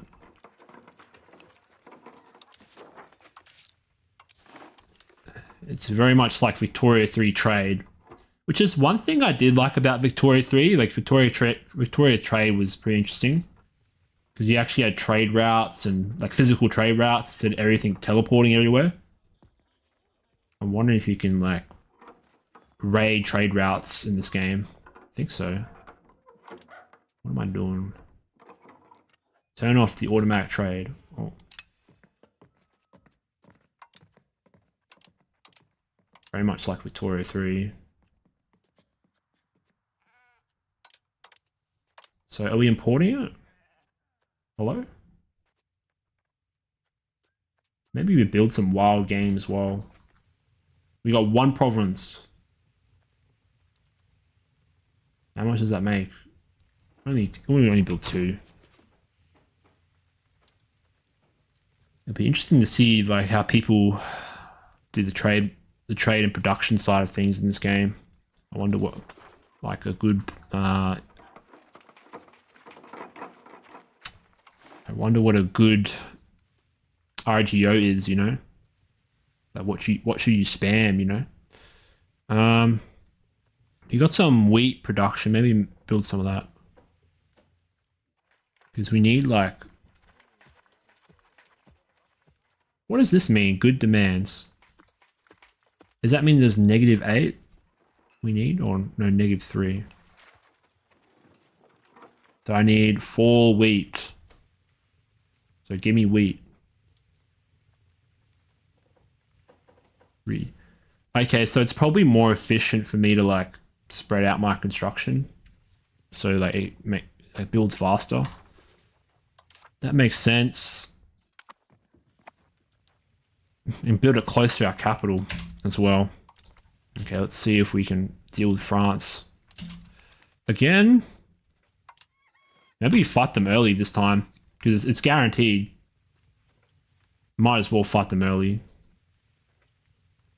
See what we can do there. Missing input. Hello?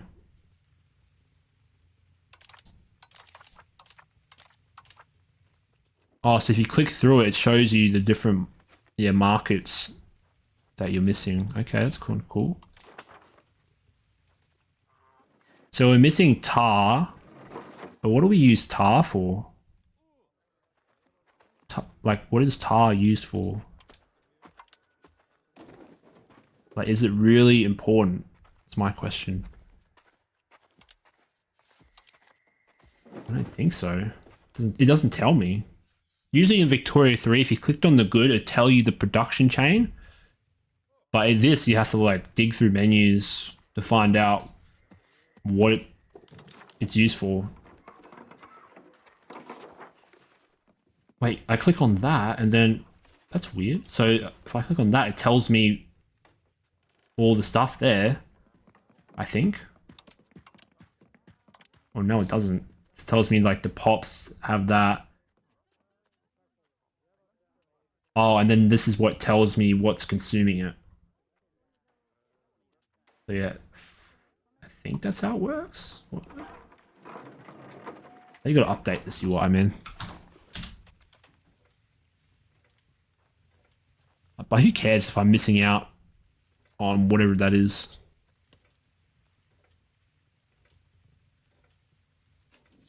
The Potters Guilds are not making money. Is that necessarily a bad thing? Okay, so it tells us they make tools. Is pottery used for production? For like buildings? That's a guess, but I wish the game would tell you.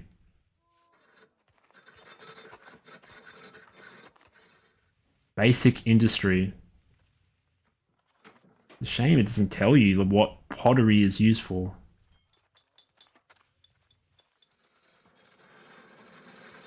Eventually I'll... And also you can set up the deployment system, so maybe I do most profitable first. Because I think having more money is better.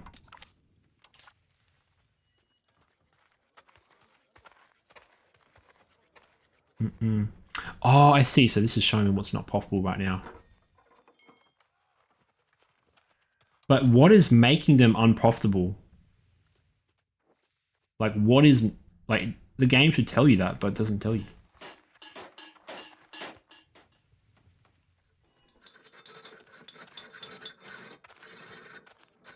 Like, it doesn't tell me.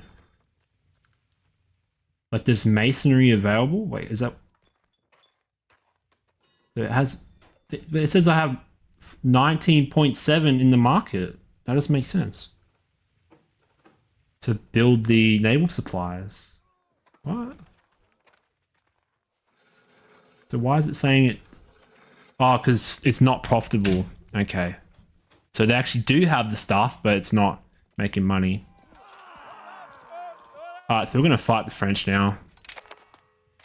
Man, you can get too bogged down in the economics, eh? I could spend like hours just like sifting through the menus trying to like find out, bro, what do I need for this specific building? You know, like, jeez. Alright, so can we fight France now? Yes, we can. Now, do we fight? I did say we were going to fight them, but do we want to fight now? I'm so indecisive, eh? Okay, you want the throne of France? Give it to me.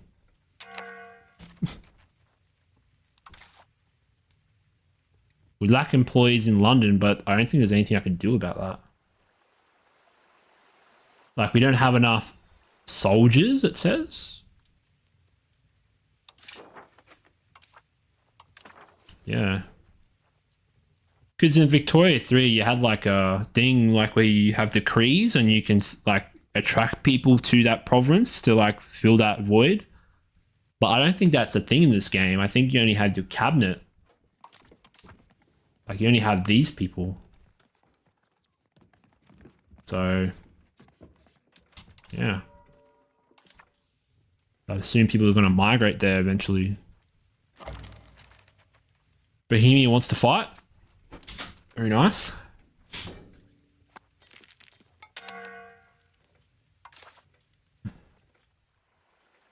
Oh, we need like 1,000 peasants to go into this. Oh, yeah, we're missing a lot of people. How do I fix that? Open hint.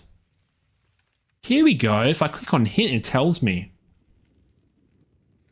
Do not build in locations that are missing too many employees. Yes, I know that. Increase important sources of promotion speed. Build a library or university. But they're peasants, man. Oh, maybe I build them to promote them to peasants or laborers? Oh, so if I build these libraries in those provinces, it will help, I think. So maybe I do that. But how do I build that? Like, where's the build menu? So confusing, UI. Like, if you want to build a building, like, where's the button for that? In Victoria 3, it's like you click one button, and that's the one thing I like about Victoria 3 is that the UI was at least better than this. Like, you just click a button and you build the building, and that's it. But now I have to go through a menu to try and find out how to build a library. There we go, but I can't build it. I can't.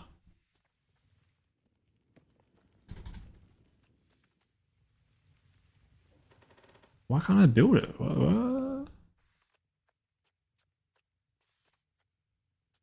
That doesn't make sense. Oh, we need books.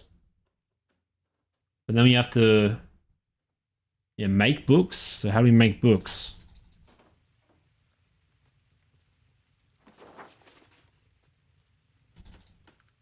I'm not going to worry about it, to be honest. That's going to take me some time to find out.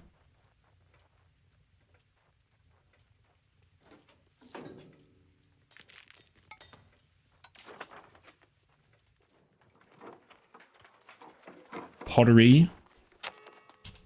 Ooh. At least like when you're in peacetime, you do have some things to do, which I really enjoy.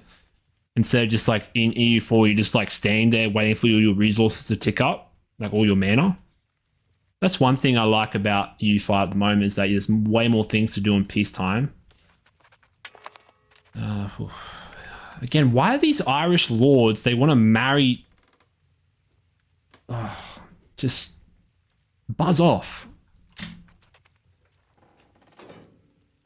Like, I don't want... Oh, it's like, look, it's getting slowly filled up. The missing employees. Like, they used to be 1,000, now it's ticking down. So they are filling it up slowly. They are promoting. Okay, so they are getting into the building slowly. So that's not too much of a concern then. Yeah, I think these like hints, like they tell you it's like an issue, but it's actually not. It's not like a huge issue. Now I could build some cloth, some fine cloth. Maybe I build some in London. What? Why can't I build it there? What?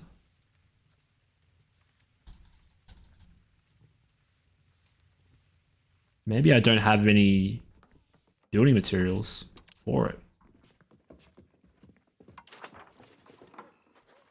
Again, once again, the game doesn't tell me why I can't build a cloth building. We can spend 200 gold to our burgers to gain money and also to keep them happy. But they'll lose 15%. So they'll get not happy. Maybe we just pay the gold. We do have the cash. We can make the cash back.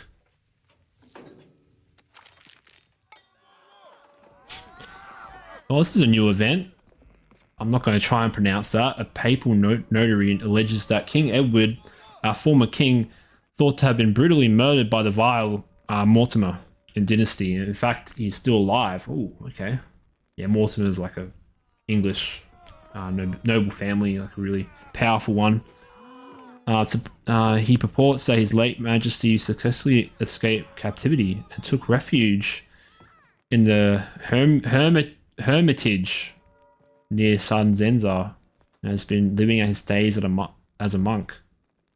Oh, so our rival, like our king's rival who got ousted, he's still alive, maybe. The letter appears genuine, but we cannot be certain of the truthfulness of the claims. King Edward II was widely considered to be an incompetent ruler. That's probably why King Edward III took over. But he had powerful supporters. Should the claims be true, they could be devastating to the current order. What an interesting event. I like this. This is historical. Okay, we increase the stability, which is what we want to do. We lose some legitimacy. I think I'll take the legitimacy. I mean the stability, sorry. Because we do take a hit on the legitimacy, that's not too bad. Building some ships. Increasing our control.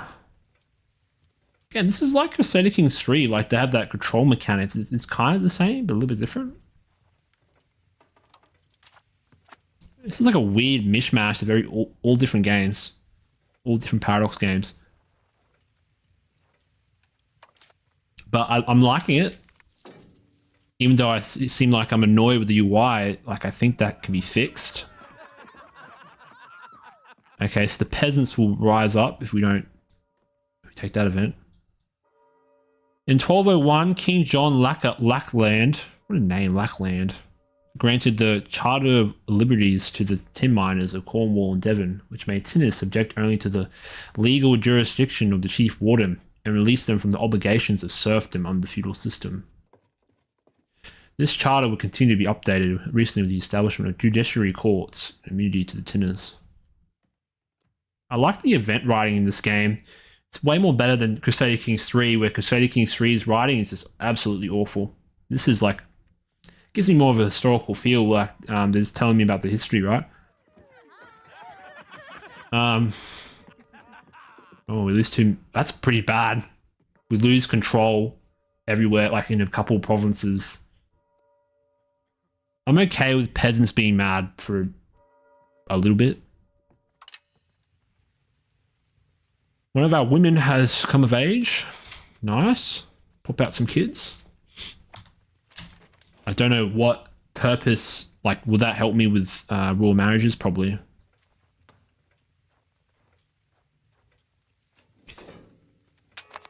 Now, there is like a agenda. These are all things I know. Oh, we also have to integrate province. Maybe I tell one of my dudes to do that. I clicked the wrong button again. Yeah, integrate province. But it's strange because only your cabinet can do this. Oh no, it speeds up the integration, which we want to do.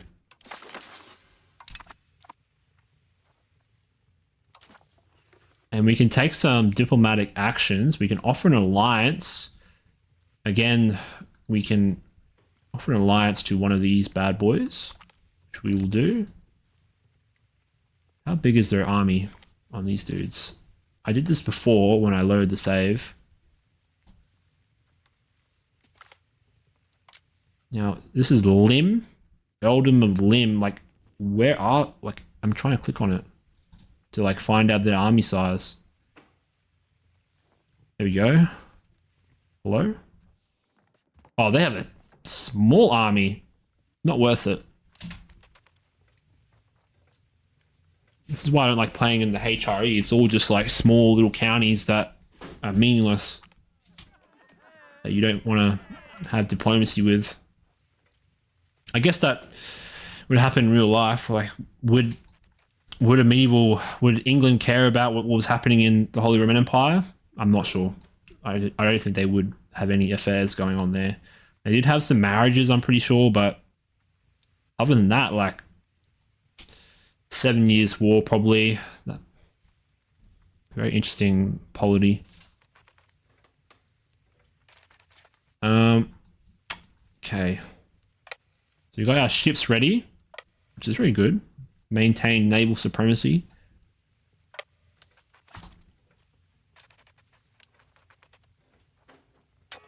We do have some rebel movements, but they're not powerful enough to deal with us. Who is this? Another Irish person wants to marry one of our women. Yeah, whatever. No one else wants to marry her, so why not?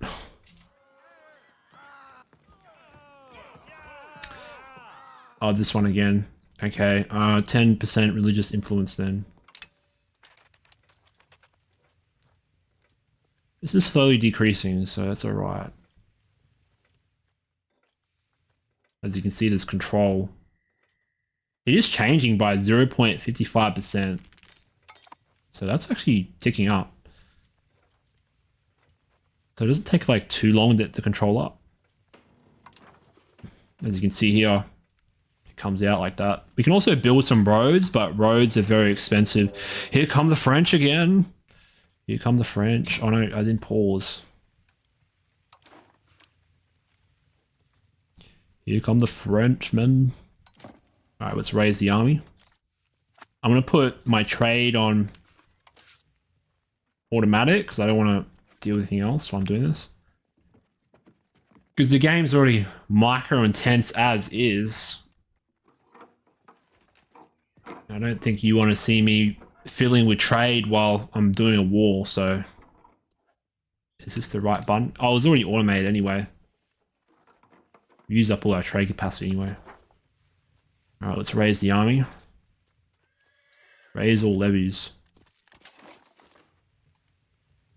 Now I'm going to be a bit more selective because I raised some people here and they got killed, so I'm just going to do it manually. Because like when I raised some troops over there, they just got instantly killed. Click. I wish you could do it by region. Other like your other Paradox games, you can do it by, I don't know, larger chunks. I don't know. They could have done this a bit better instead of me just clicking through all this. Okay, is that good to go? Okay, that should be good. I think. Yeah. And then we raise all our ships. I do like they retained like the Crusader Kings 2 rally system where they rise up where they're actually stationed. So that adds like some, you know, some good maneuvers you can pull off. Like you can deal with a huge enemy army more easily that way.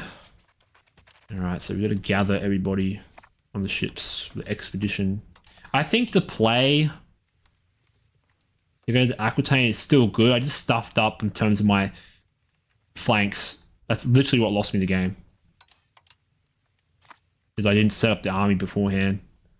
And I was like, oh, why is my army losing? Oh, because they're all in the center. They're getting flanked by 2 full-size regiments. Why aren't you... Why aren't you... Where people are watching me going like, bro, why can't he merge this? Like, that should fully select. What?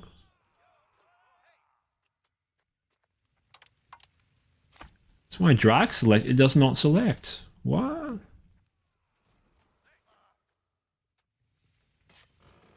Because see, when I select the armies, like that's normal, but when I select the ships, it's different. Oh, there we go. It fixed itself.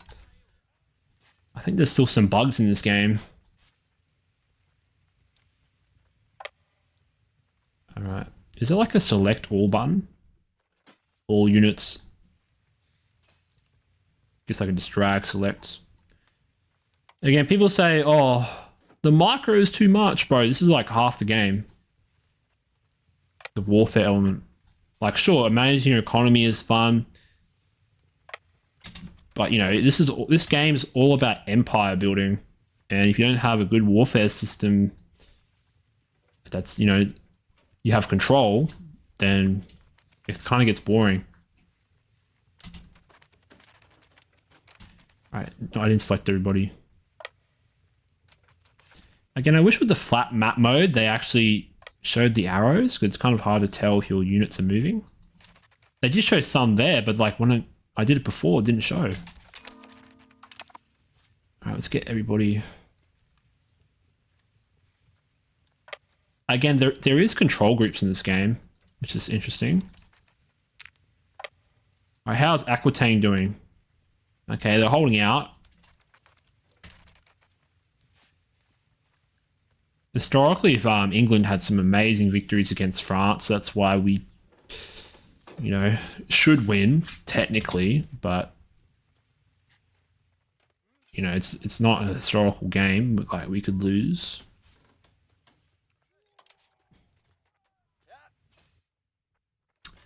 Now, yeah, right click on you. Wait, what? Why aren't you go on the ship? Oh, so you have to click it to balance it? Why aren't you going on the ship? Okay. You can also auto do it as well. So I can just click on the army, then move it like this. And then it should, you want to automatically transport it, but sometimes it doesn't work. Like, why'd you go down there? What? This is so weird. Am I in the right province? Like, I got 47 ships there. Come on.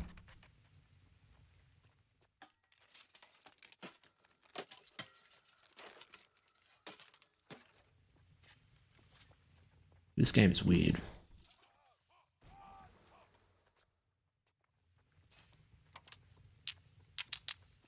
Maybe I go out into the ocean and maybe that'll work.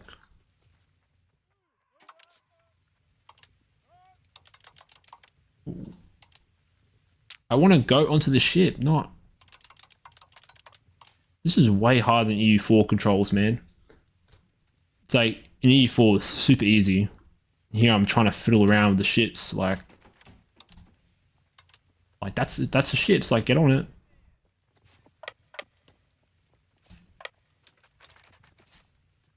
Ah. What am I missing? But detached levies.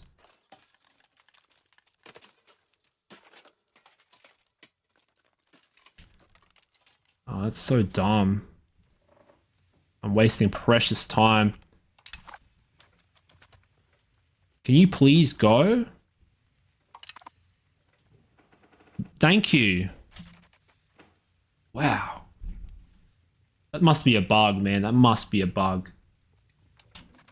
There's no way. Okay, what's happening? Lack of food? Oh, you're already running out of food.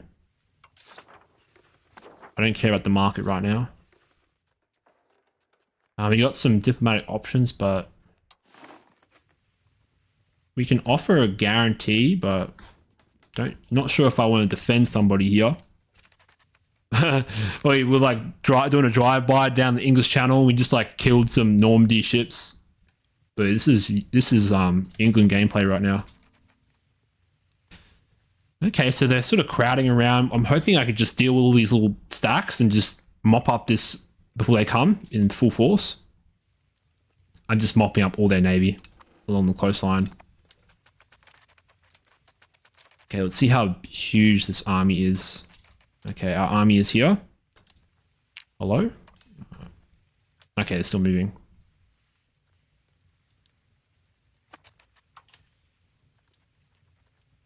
Oh, so if you go into the port, it actually does it. Now, if I go there, you should be dead. Hey. Oh no, I need my general. What am I doing? It's not like other Paradox games where, like, you have to wait for your general to come. So he's coming on the 14th of October. What? That's so long. Why does it take you so long to get to the army? I'm wasting precious time because I don't want to fight their army when I don't have my general there. Okay, we're going to waste some time then. I could... Oh, huge army coming down. That's all my army transported, I think. Yeah. Wow, there's a huge amount of enemies. I can't believe it takes you so long. Now let's get out.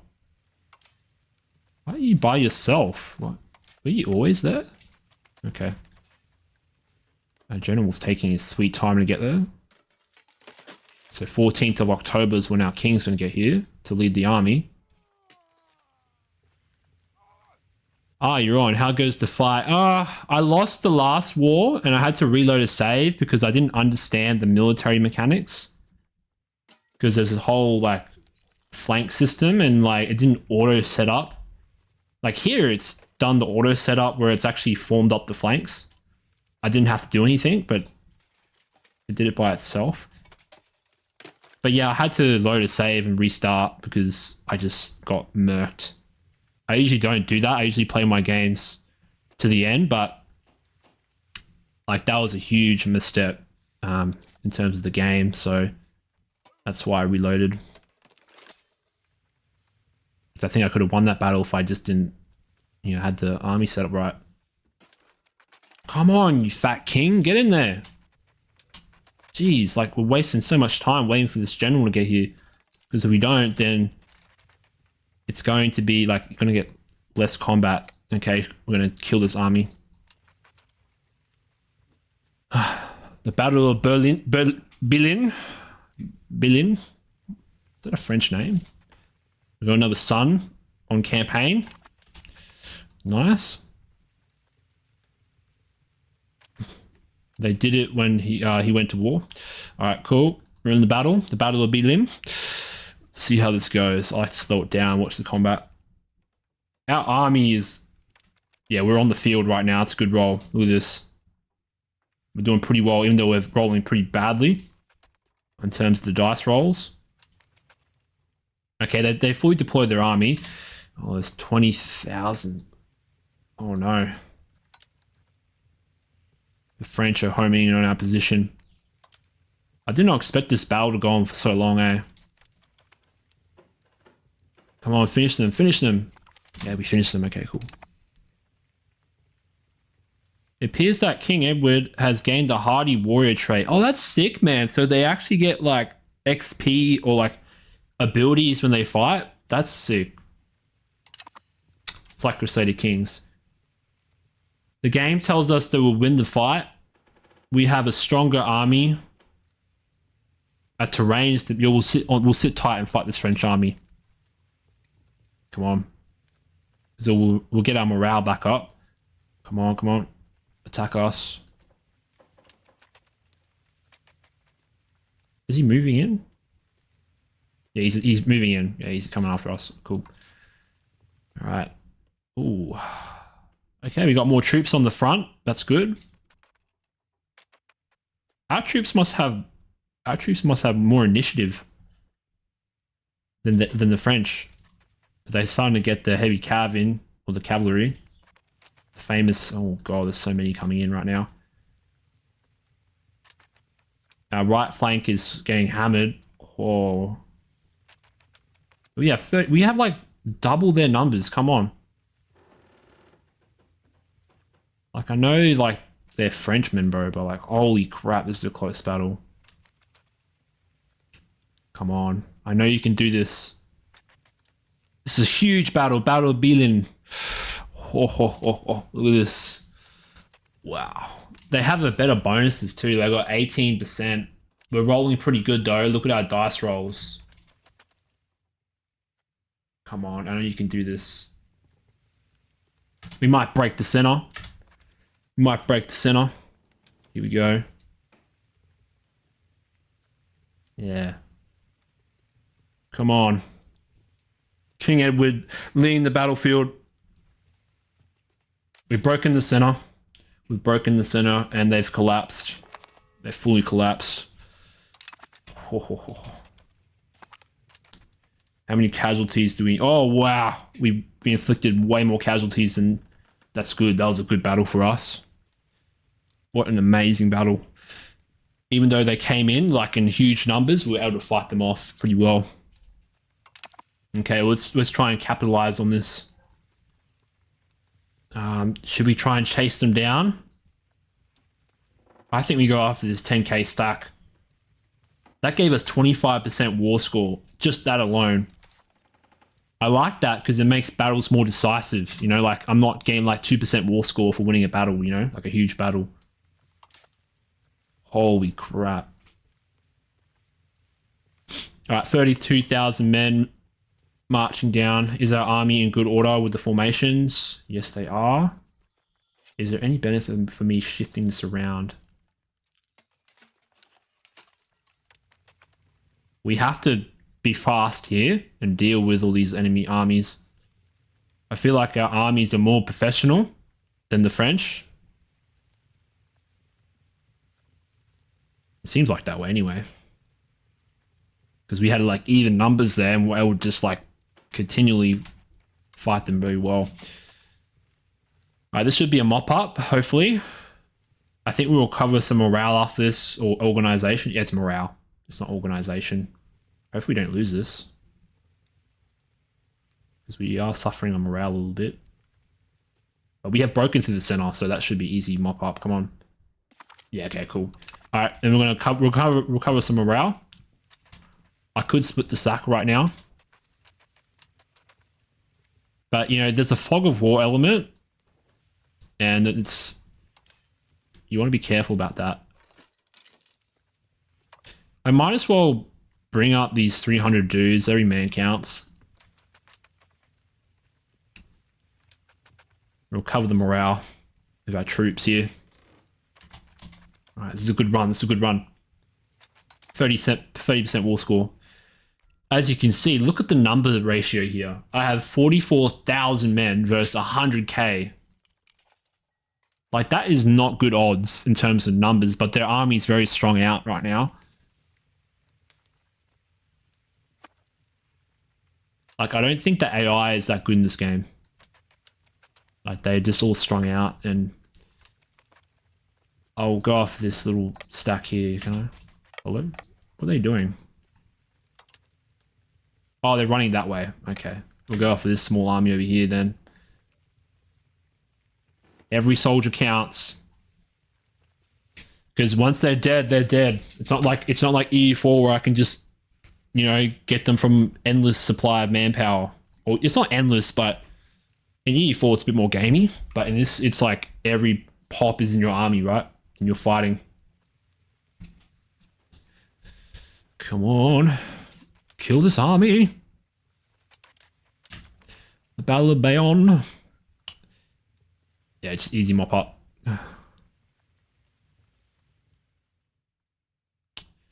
Cool. They're also the defender in that battle. How does that work?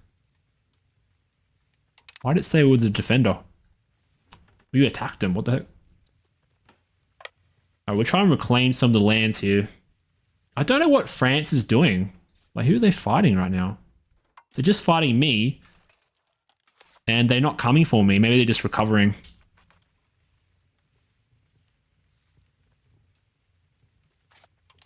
What an interesting game. I could go after these smaller stacks. But due to the fog of war mechanic, I could march straight into the Frenchmen.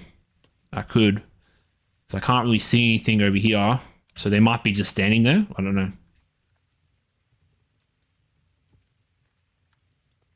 I'm going to try and take over this area. I might split my stack. Just for now. How do I split?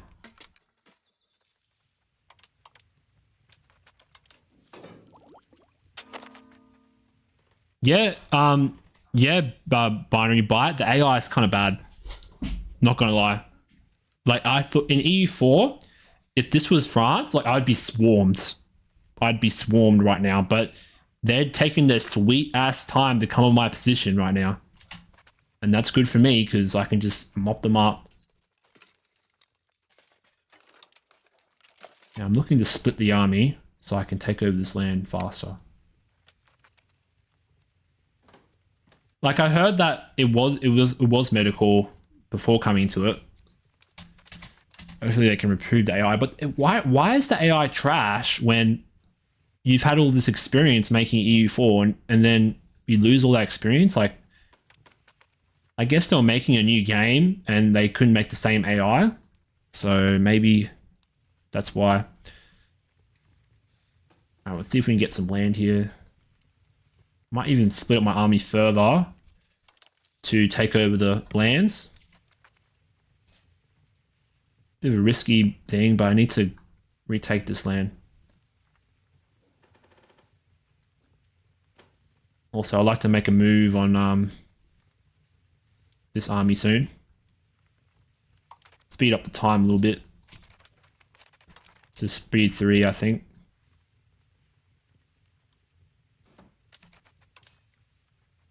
Yeah, the AI is not that good. Okay, so we got a huge French army coming on our position. Okay, form up, form up, form up. What's this land? Is it like flat land? Yeah, but that should be good for us because we have a bigger army. Why are you not taking command? What? That's so dumb. So, like, when you merge your army, like, you don't get your general. Because I have my king there, and now he has to, like, move again to the new army? What the heck? And now I have to wait. That's so dumb. Because I lose my general, like he has to like move to the army. Look at that. 20. That's so dumb. I could probably take them, but I don't want to take too many casualties because look at this ratio I have to deal with, like 100k overall. They do have 30,000, like the French army, and I have 30,000, so we're sort of even. If their allies, like without their allies coming in. Oh crap, look at how many they got there. Are they coming after me? What's that arrow? Does that mean they're is that showing them where they're coming after me? What does that green arrow mean? I think that means they're coming after me. I gotta keep moving because my general is still getting to the army. So I missed out on a huge bonus there. I think my army's pretty balanced now. One of our women has grown. I don't want to read this right now. I want to focus on the warfare. Our yeomanry could be get more staff or more satisfied. We don't really care about the spy network in England.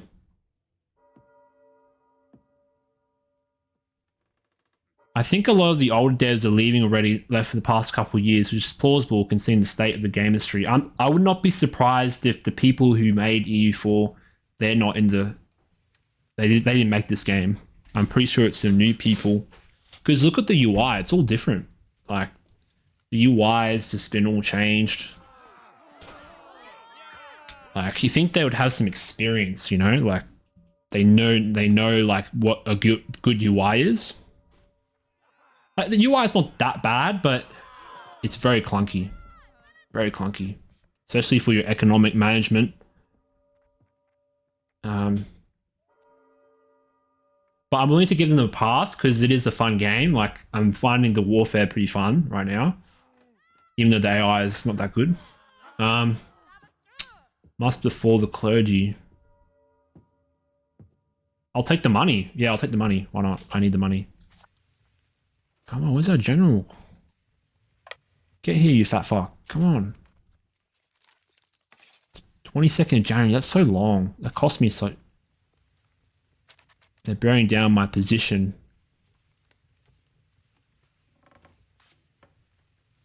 Will you give me diplomatic access?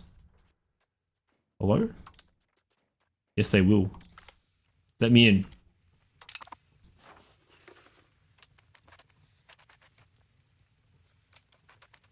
I sent you a trade offer. Accept.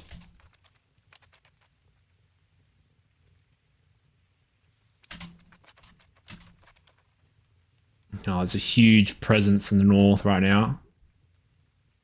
Just waiting for my general to get here.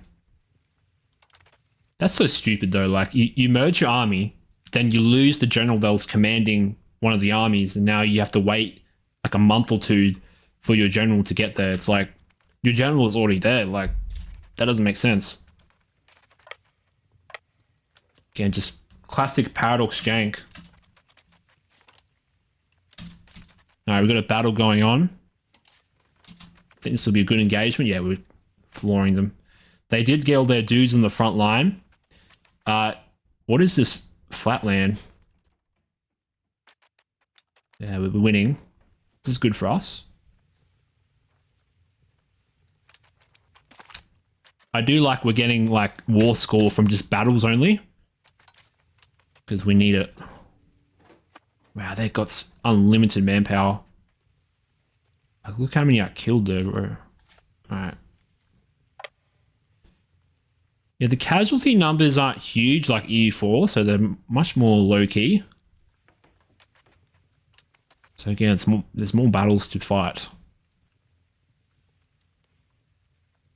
Like, I'm not going to get a lot of stack wipes, it seems. Even though they're in my territory. I might stop moving to fight this 16k stack coming in. Holy crap. 6th French army. They're coming after me. That's good because I have better quality. It's the game tells me. Better quality, a stronger army. We have better stats in our general. They have higher morale, but that's not really concerning.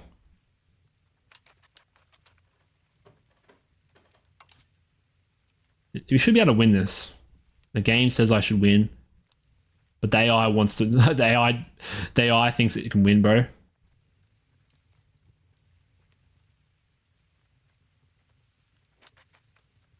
Sounds very similar to the Hearts of Iron 4 and War Volunteers in regards to the general thing. Yeah, yeah, I know what you're speaking about. Like, I like that there's travel time for the generals to get there. That's like a nice, realistic element. But I merged the armies, like different armies, and then it took them ages to like get there, and that cost me a lot of valuable time. Because I'm pretty sure if I sent an army without a general, they just get minced, right? It's like there's no commander there, like they just get minced. And in this battle where I'm hugely outnumbered, then it's really important. Okay, we got the advantage here. Like their center has nobody. I do like this flank mechanic. I really do like this battle screen. It's a bit more visualized. You can tell what's going on. Okay, we're just breaking through. Nice. Battle after battle. Got a 19k stack to fight again. Holy crap, they just keep coming. Will they make peace with us? No, they won't. They want to fight to the end, okay. They want a death war. But I think I'm just going to get grinded down. Like, I'm losing men slowly. And I can't do anything about it. This general is actually pretty good. Look at him. Capitan Gillis D. Montes. This guy might be more difficult to deal with. Might move next to Bilin. Is there any like good terrain here that I can utilize? No, it's all flatlands. There's some swamps, wetlands. Yeah, so these flatlands are going to be dangerous for us because being in a flatland with against a large army, that's going to like, because it allows them to like use the full usage of their force. Like, but luckily the French are just mucking around and not coming after us yet. We've defeated one of their stacks. Speed up a bit. We're losing a bit of gold. No, it should be fine.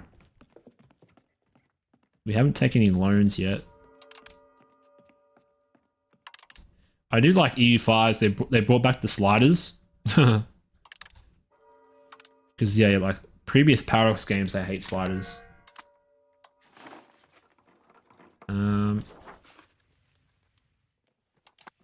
Look, I need the money because we're fighting this war. I can't really build any industry. It's not like Victoria 3 where you have to constantly keep building buildings. It's either like you got to choose what you want to invest in, which I really like.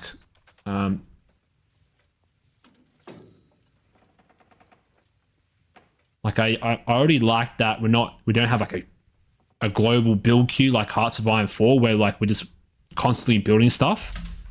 It just makes the game less micro intensive. But it's still a micro intensive game overall though. I think if I didn't have the flat map mode, it would be better. Okay, this should be a good engagement, I think. Okay, what? Where's my... Oh, yeah, my general's Neckel. Alright. See how this goes. They are the No, I'm the defender. Why am I the defender? Oh, because I'm in my territory. Oh, that's why. Because I'm in my territory, I'm not in theirs. But... Okay. That's good for me, because I get that defensive terrain. Oh, shit. No, we're winning. We're winning. We're inflicting way more casualties, too. 2,000 to my 1,000. But I don't think I can outlast them. What was that? Like, you see that jump up? Yeah, I think it's just the dice rolls playing with us. There we go. 4,000 Frenchmen dead compared to my 1,000. Very nice. Even one of our allies is taking an assault. I think I got this in the bag.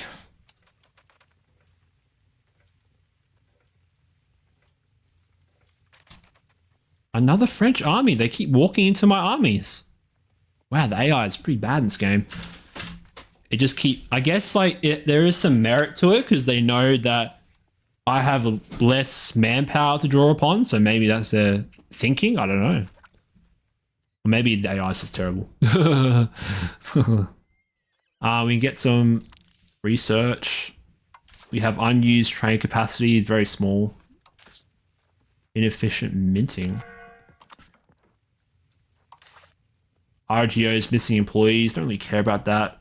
Fine cloth and gold. We could import some gold, maybe.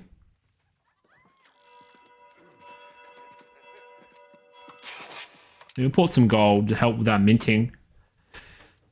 Because I think you need gold for minting. Pretty sure it like to make your minting more efficient.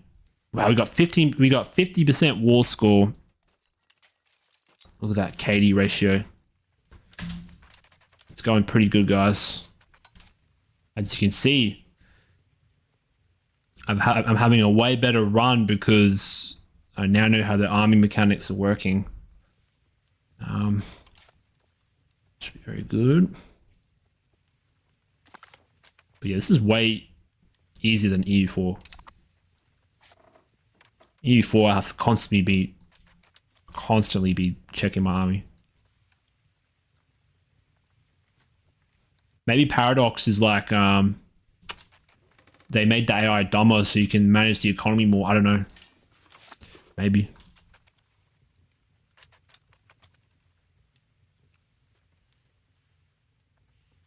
But as I said before, I'm more of a war person. I like the warfare in these type of games. We're in the red now. But there's not much I can do to get more money. I can tax the... I might just tax the lords for like a little bit just to get us over the line. Because yeah, we'll piss them off for like a little bit, but who cares? So we just need to keep our money afloat. Is there any like downside to taking loans? Or is it like EU4 where we just can take loans to infinite? I don't think so. It doesn't say. I hover over a loan. It just tells me we can take out a loan and the estates have that much money to give us. That's kind of cool. So like the estates, like your pops, they give you the loan. I think that's kind of cool. We can also ask a loan from another country. Maybe if I hover over debt.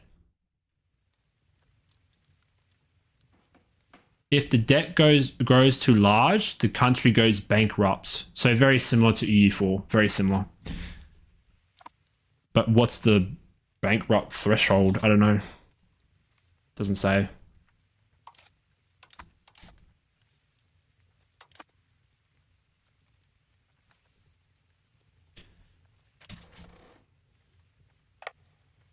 Now let's recover these lands of Aquitaine. I think historically these lands like were a part of the English domain, like they were inherited. I think they were. That's why, you know, England had land in France. Because the king himself had, like, you know, he was a part of that sort of dynasty, I suppose. Or maybe they were just, I can't remember, but maybe they were just loyal to England or had dynastic ties to England. All right, this is going pretty well. Speed up the game. The ticks are very slow in this game, eh? I'm on full speed and we're still in 1339. The time must be longer, eh? It goes by hour, that's why. In EU4 it goes by days. Oh, another army.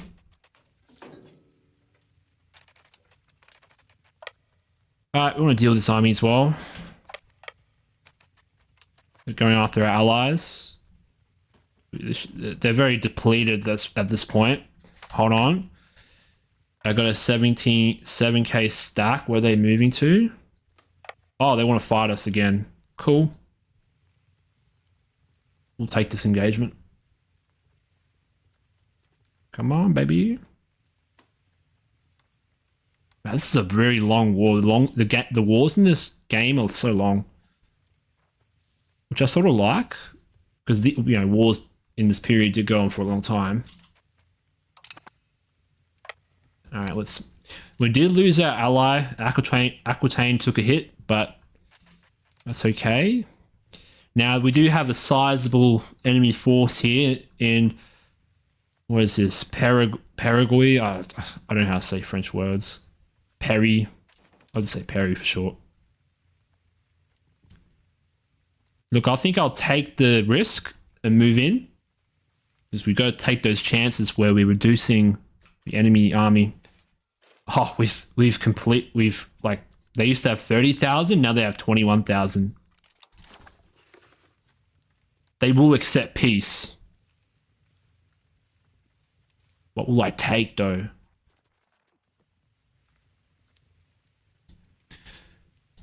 But they won't give us any land. What a bunch of...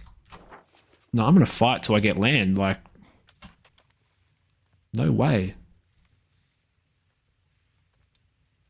These wars are so long.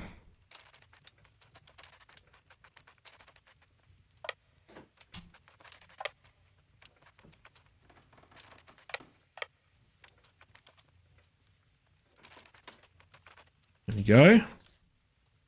Is our army all good? Yeah, it's all good. Kill them all! Kill them all! 24,000 men descending on, what is this country? The Duchy of Burgundy. Oh, okay, so all over here.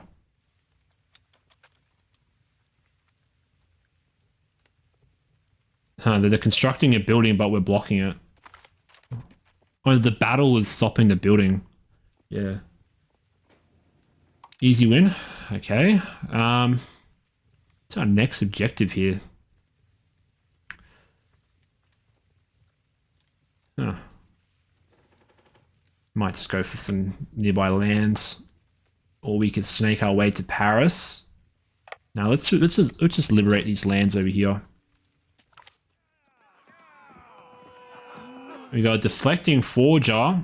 A French noble has fled to our lands. Gives us some spy network in France. Can we actually do anything with a spy network while we're at war? Probably not. Corrupt officials. Ooh. What's that do to them? Oh, it just like does neg 10% to their cabinet. Sabotage reputation. That's kind of cool.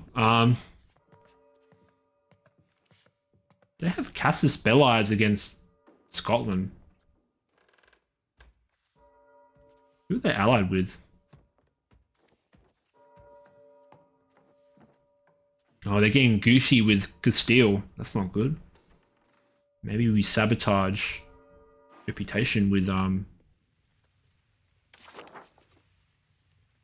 we don't want them getting cushy. Our spies have been like talking shit. One of our third cousins has died. Oh no.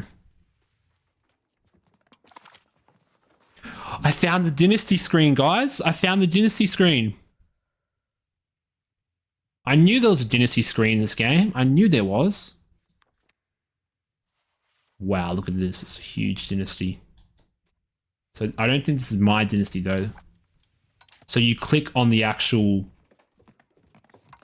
shield. Oh wow, this is like Crusader Kings, man. Look at this. Wow. As you can see, the British, the English royal family is very large. Who's this? Oh, that's so cool, man. That's so cool. I like this guy. He's a ruler as well. But he's related to us. Oh, that's why he allied us, because he's related to us. That's so cool, man. That's one thing I really like about this game. So, like, could I theoretically put my own family on different thrones? Like, I think that would be cool. I could see them in my dynasty. Oh, that's so cool. I might just recover my morale here, actually. A little bit, and then I'll move in. I don't know what's lurking over here. Like a couple... Oh! Oh, no! Castile is getting involved as well. Oh, no. Armageddon. Oh, I thought that was the Castile flag. I was so scared. I was like, is that Castile? Like, they had, like, this sort of same flag, don't they? Yeah. Why do they have the same flag? There must be, like, a vassal or something. Oh, no. It's a little bit different. It's a little bit different. I was so scared. I was like, wait, did Castile, like, intervene or something? But no, it's EU5. You can't really ally when you're at war, I'm pretty sure. It's not like Victoria 2 where you can just join wars with willy-nilly. We do have some pop-ups here. Is there anything, like, concerning here? Nah, it's all just like, oh, there's, like, little things going on. Unused trade capacity, like 0.02%. Not that concerned. So I've actually capped out on the battles, I think. And the war score. Yeah. So I've capped out on the battles. Now I need to occupy stuff. What about my navy? Maybe I have to start... Let's see how much, like, blockade stuff I can get going. Because when I last used the unit, like, there's these 48 ships to blockade. It wasn't that huge in the blockade efficiency. I think you need to... I think that comes, like, later in the game when you have more ships and more technology. Something like that. Because this is 1339, so blockades are really not going to be a super big deal.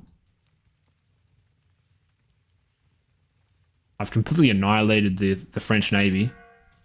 Like, they're not going to be invading my lands. Let's speed up the game. I'm so happy I can run this game. Even though I'm running it at 44 FPS on a flat map, I'm happy I can still run it. So I was worried about the recommended requirements. Okay, okay, it's actually a pretty decent army there. They just keep coming, man. They just keep coming. They just keep coming.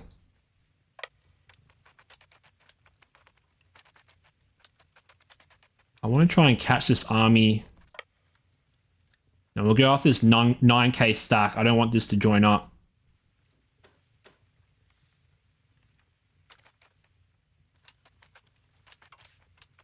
Now, this battle's been going on for ages, man. This war. How long has it been going on for? Doesn't tell me.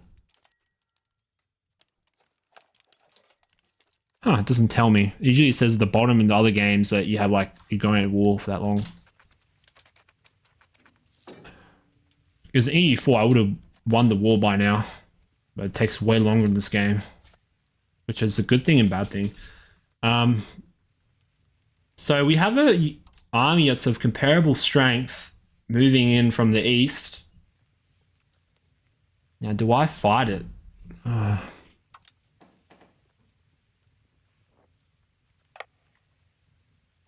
sad thing about EU5 is I can't replenish my forces. Like, once they're dead, they're dead. So I could recruit, like, professional troops, but in the early game, they're kind of bad. I could recruit more archers. Maybe yeah, just to get some numbers. Actually, I'm gonna get... I actually forgot about this. I need to transport that small unit, these small units over. Because we're slowly taking attrition. Doesn't matter how many I kill right now, it's I'm just taking way too many. Oh. So what is this terrain? What is this terrain? Flat land. Oh, okay. I think that's good for us. Actually, let them come to us. Let them come to us. Because with how the game works, if they walk into my land, I get the defender bonus. High morale, higher quality. We have a better general. We should be able to win this battle. Yeah, they're already low morale. This is going to be good. Our flank here is a bit weird. Oh no, we're good. Our center is stronger. Okay, so everyone's deployed. The frontage is kind of bad. Like, we're not able to fit in most of our army. So in that situation, it might be better to split up our army. It seems like our full army is not in combat yet. To deal damage. Oh my god, look at this. Our flank here is taking heavy fire. This is a close battle. Wow, look at this. Our flank here is getting hit up. Oh no. But we have way more morale, so we should be able to just tank it, but it's going to cost us. But we broke through the center. So they're coming on our left flank or right flank. Like, yeah, that was kind of weird. Yeah, okay, cool. We just won that. We inflicted more casualties too. Could have balanced my troops in the flanks a bit more better, I think. Alright, cool, they're on the run. I need to start taking over land now because I've maxed out on the war score. But I'm down to 17,000 men. But I don't want to get out of this war with nothing. I can make peace right now. But they won't accept? That's so strange, man. It's like you won't even give me one province. Well, you've lost like so many men. Like, gimme, gimme, gimme.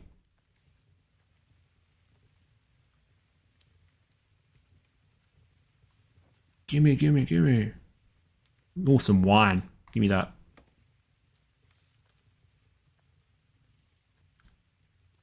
You won't give me one province. Why is that?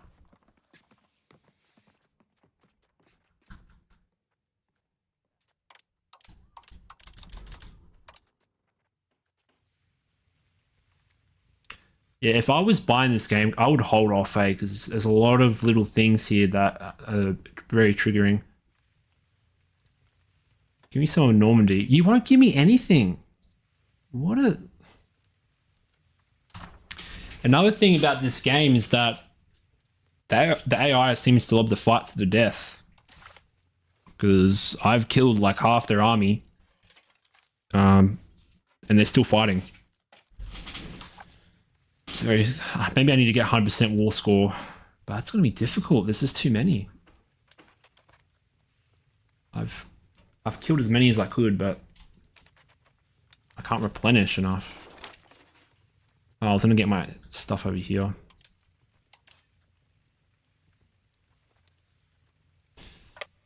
Get some more reinforcements. What little we can get.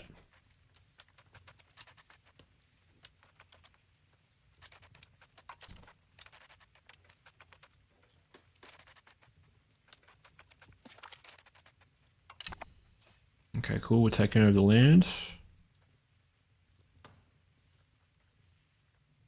Now, do I go fight this? How's the siege going?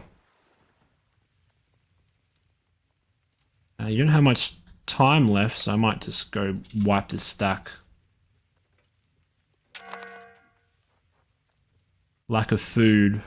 Wait, what? Oh, that's my ships. You think they would refill? Okay, it should be easy battle. Come on. Should just wipe the floor. Yep, they're gone. I wonder which like gives me the best war score. I guess we'll go off for this. Another army just sitting there. They're all just like sitting there, bro. They're so dumb.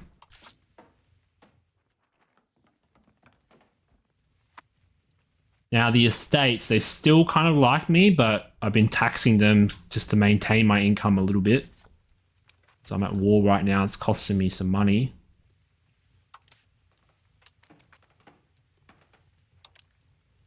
Wow, this war's been going for ages. I mean, I guess it's historically accurate. Just kill these small stacks just in case they try to form up. Oh, shit. Okay. Oh, this commander is our third cousin.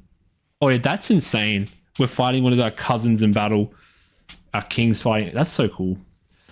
I think I'll run away because we need to get that defender bonus. Or we just got out of there too. Come on, come on, get out of there, get out of there. Okay, the pop-up's not showing, so I got out.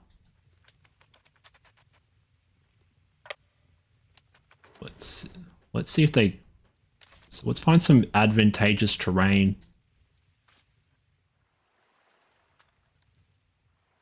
Go to the wetlands. Now reinforcements are here. We'll take what we can get because we've been fighting a million battles and they're slowly grinding us down. They're slowly grinding us down. Warband, that's historically accurate. Oh, shut up, man. Jeez. I know how Napoleon felt, man. He's like won a million battles, but like just does nothing. At least I'm hurting their pops. At least I'm hurting their pops. Just like hurting their economics in some way. Now they have a comparable army here. Whew. How do I fight this, bro? How do I fight this?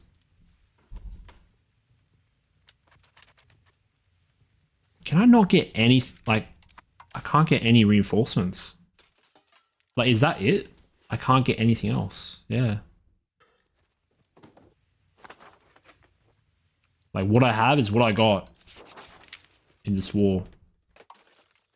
I can't buy any mercenaries. I can only buy a navy, but that's useless. I can also do some, oh no.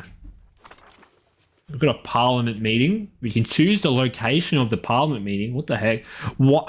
Why is that a thing? Like, what? Why am I choosing the location of the parliament? That's kind of funny. It's kind of cool, but it's kind of weird.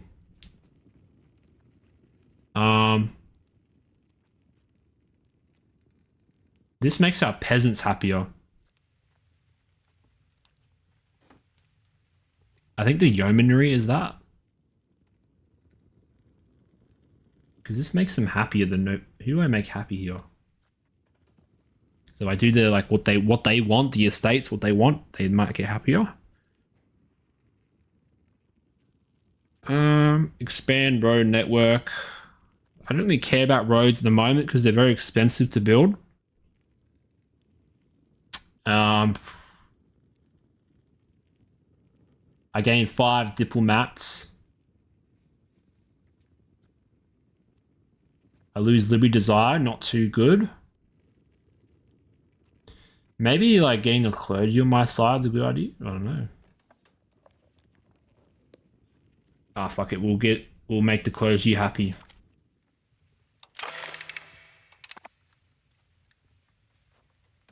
The parliament's in session.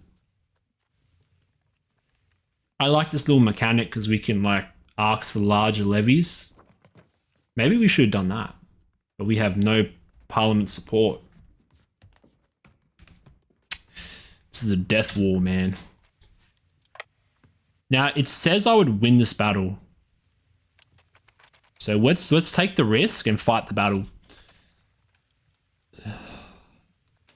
Because they're going to take over this land, reset, you know, just... Let's not be pussies and fight to the end. It says I'm going to lose now. What the heck?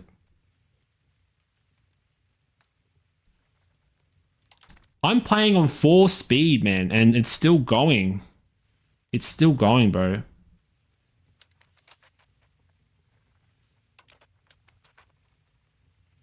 And I might just lose to attrition, you know? It's that bad. It's just a constant death war. Oh, I lost. Can I retreat? Oh. Why is my army in reserve like that? Now they're just getting minced. I'm gonna retreat if I can. Oh, now they're gonna stack wipe me. What? Oh, that's bullshit. Okay. Maybe I make peace. Because they won't give me anything. What a bunch of, like... They will accept the money. They will give me money if I do that. Well, let's cheese the game and, like, demand some money, demand some stuff before we get defeated in battle.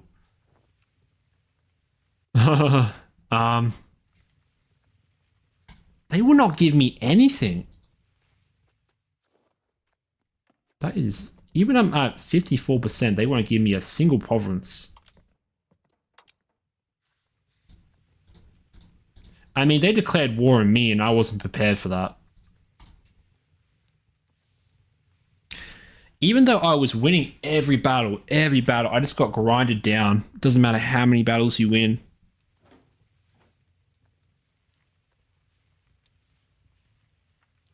Oh, I can only take money. I'm just checking if I can do anything. I can revoke their cause in Normandy, I suppose, but...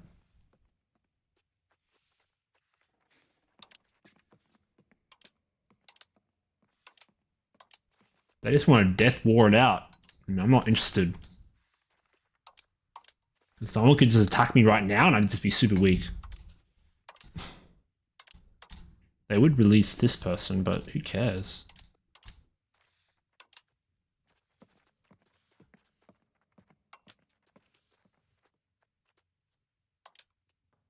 I can take over their market. I can block them from building.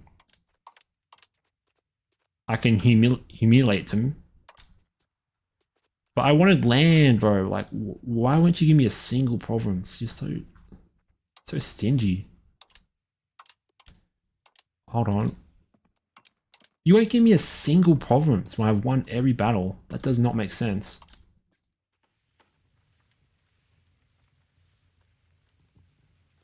I guess I'll just take the money then. Was it worth it though for the money? Don't think so.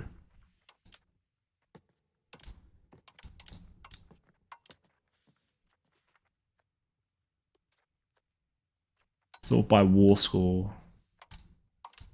You won't accept that either.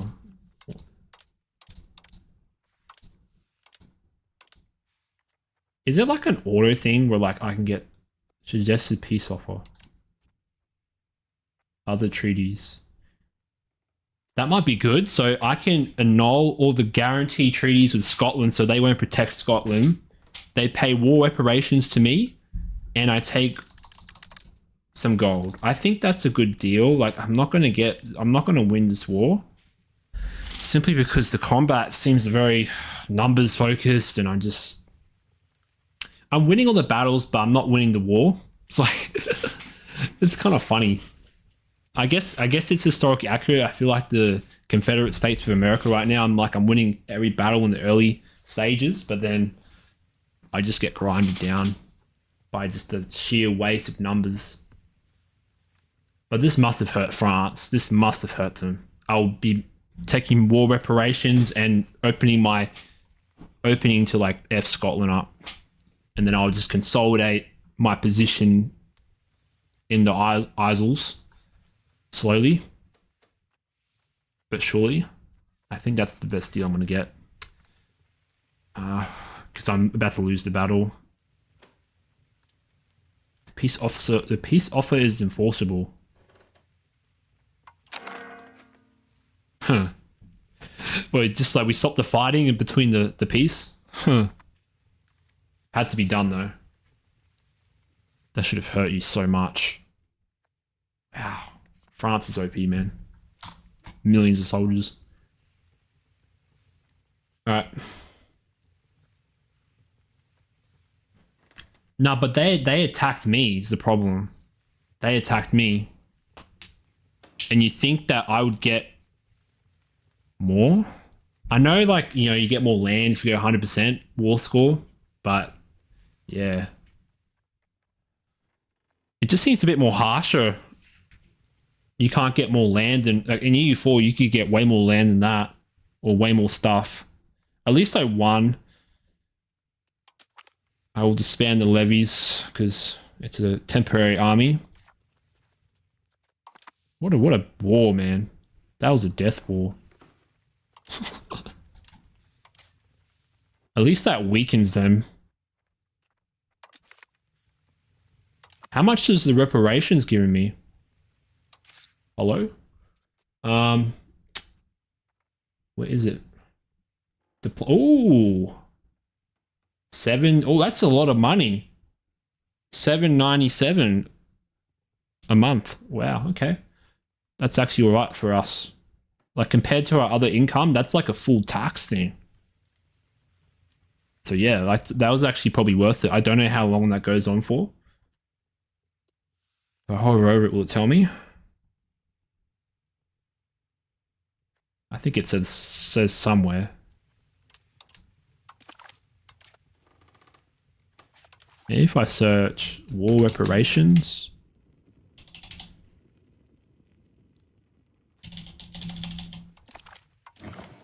No, I don't know where the wiki is. Oh. I think I'll leave it there, guys. Thanks for watching. I really enjoyed that war, even though it was a slugfest. Like, jeez. I could not get any land from France, but I was able to extract some income and open my way into Scotland because they were guaranteeing Scotland. And then they're my next target. They have a actually decent army right now. 36,000 men. Bit comparable to mine, eh? It could have been better, but I don't know what else I could do. I was defeating every enemy army coming at me until that one battle. And it wasn't enough because there are just way too many dudes. Yeah, this early war with France, like it's basically scripted to happen, I think. Almost. If I can just get another ally to help me out in the wars to come, maybe I could deal way more damage. Or they hate me.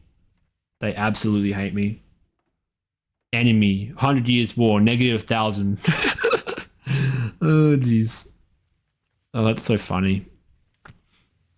Yeah, let's look at our opinion real quick before I leave. Like, I'm close, I guess, to getting an alliance, but it's super hard to get an alliance. What else do I have to do to like get them on my side? Maybe I offer them a loan? No, I don't have any money. Why am I doing that? Because in EU4, it's way more easy to get alliances. In this, it's just like, it takes like years. Like literally years to get a good alliance with someone.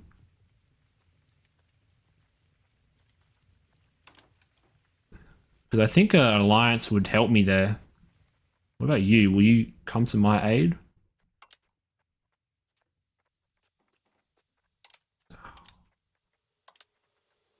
Friendly actions. You're very close. You're very close. Trust. So do I have to have opinion and trust?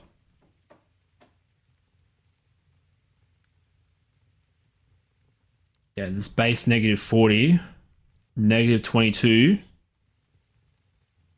The border distance is not in my favor, but They would gain some opinion if I guaranteed them. I'm going to guarantee Aragon. I don't think Castile will like me doing that.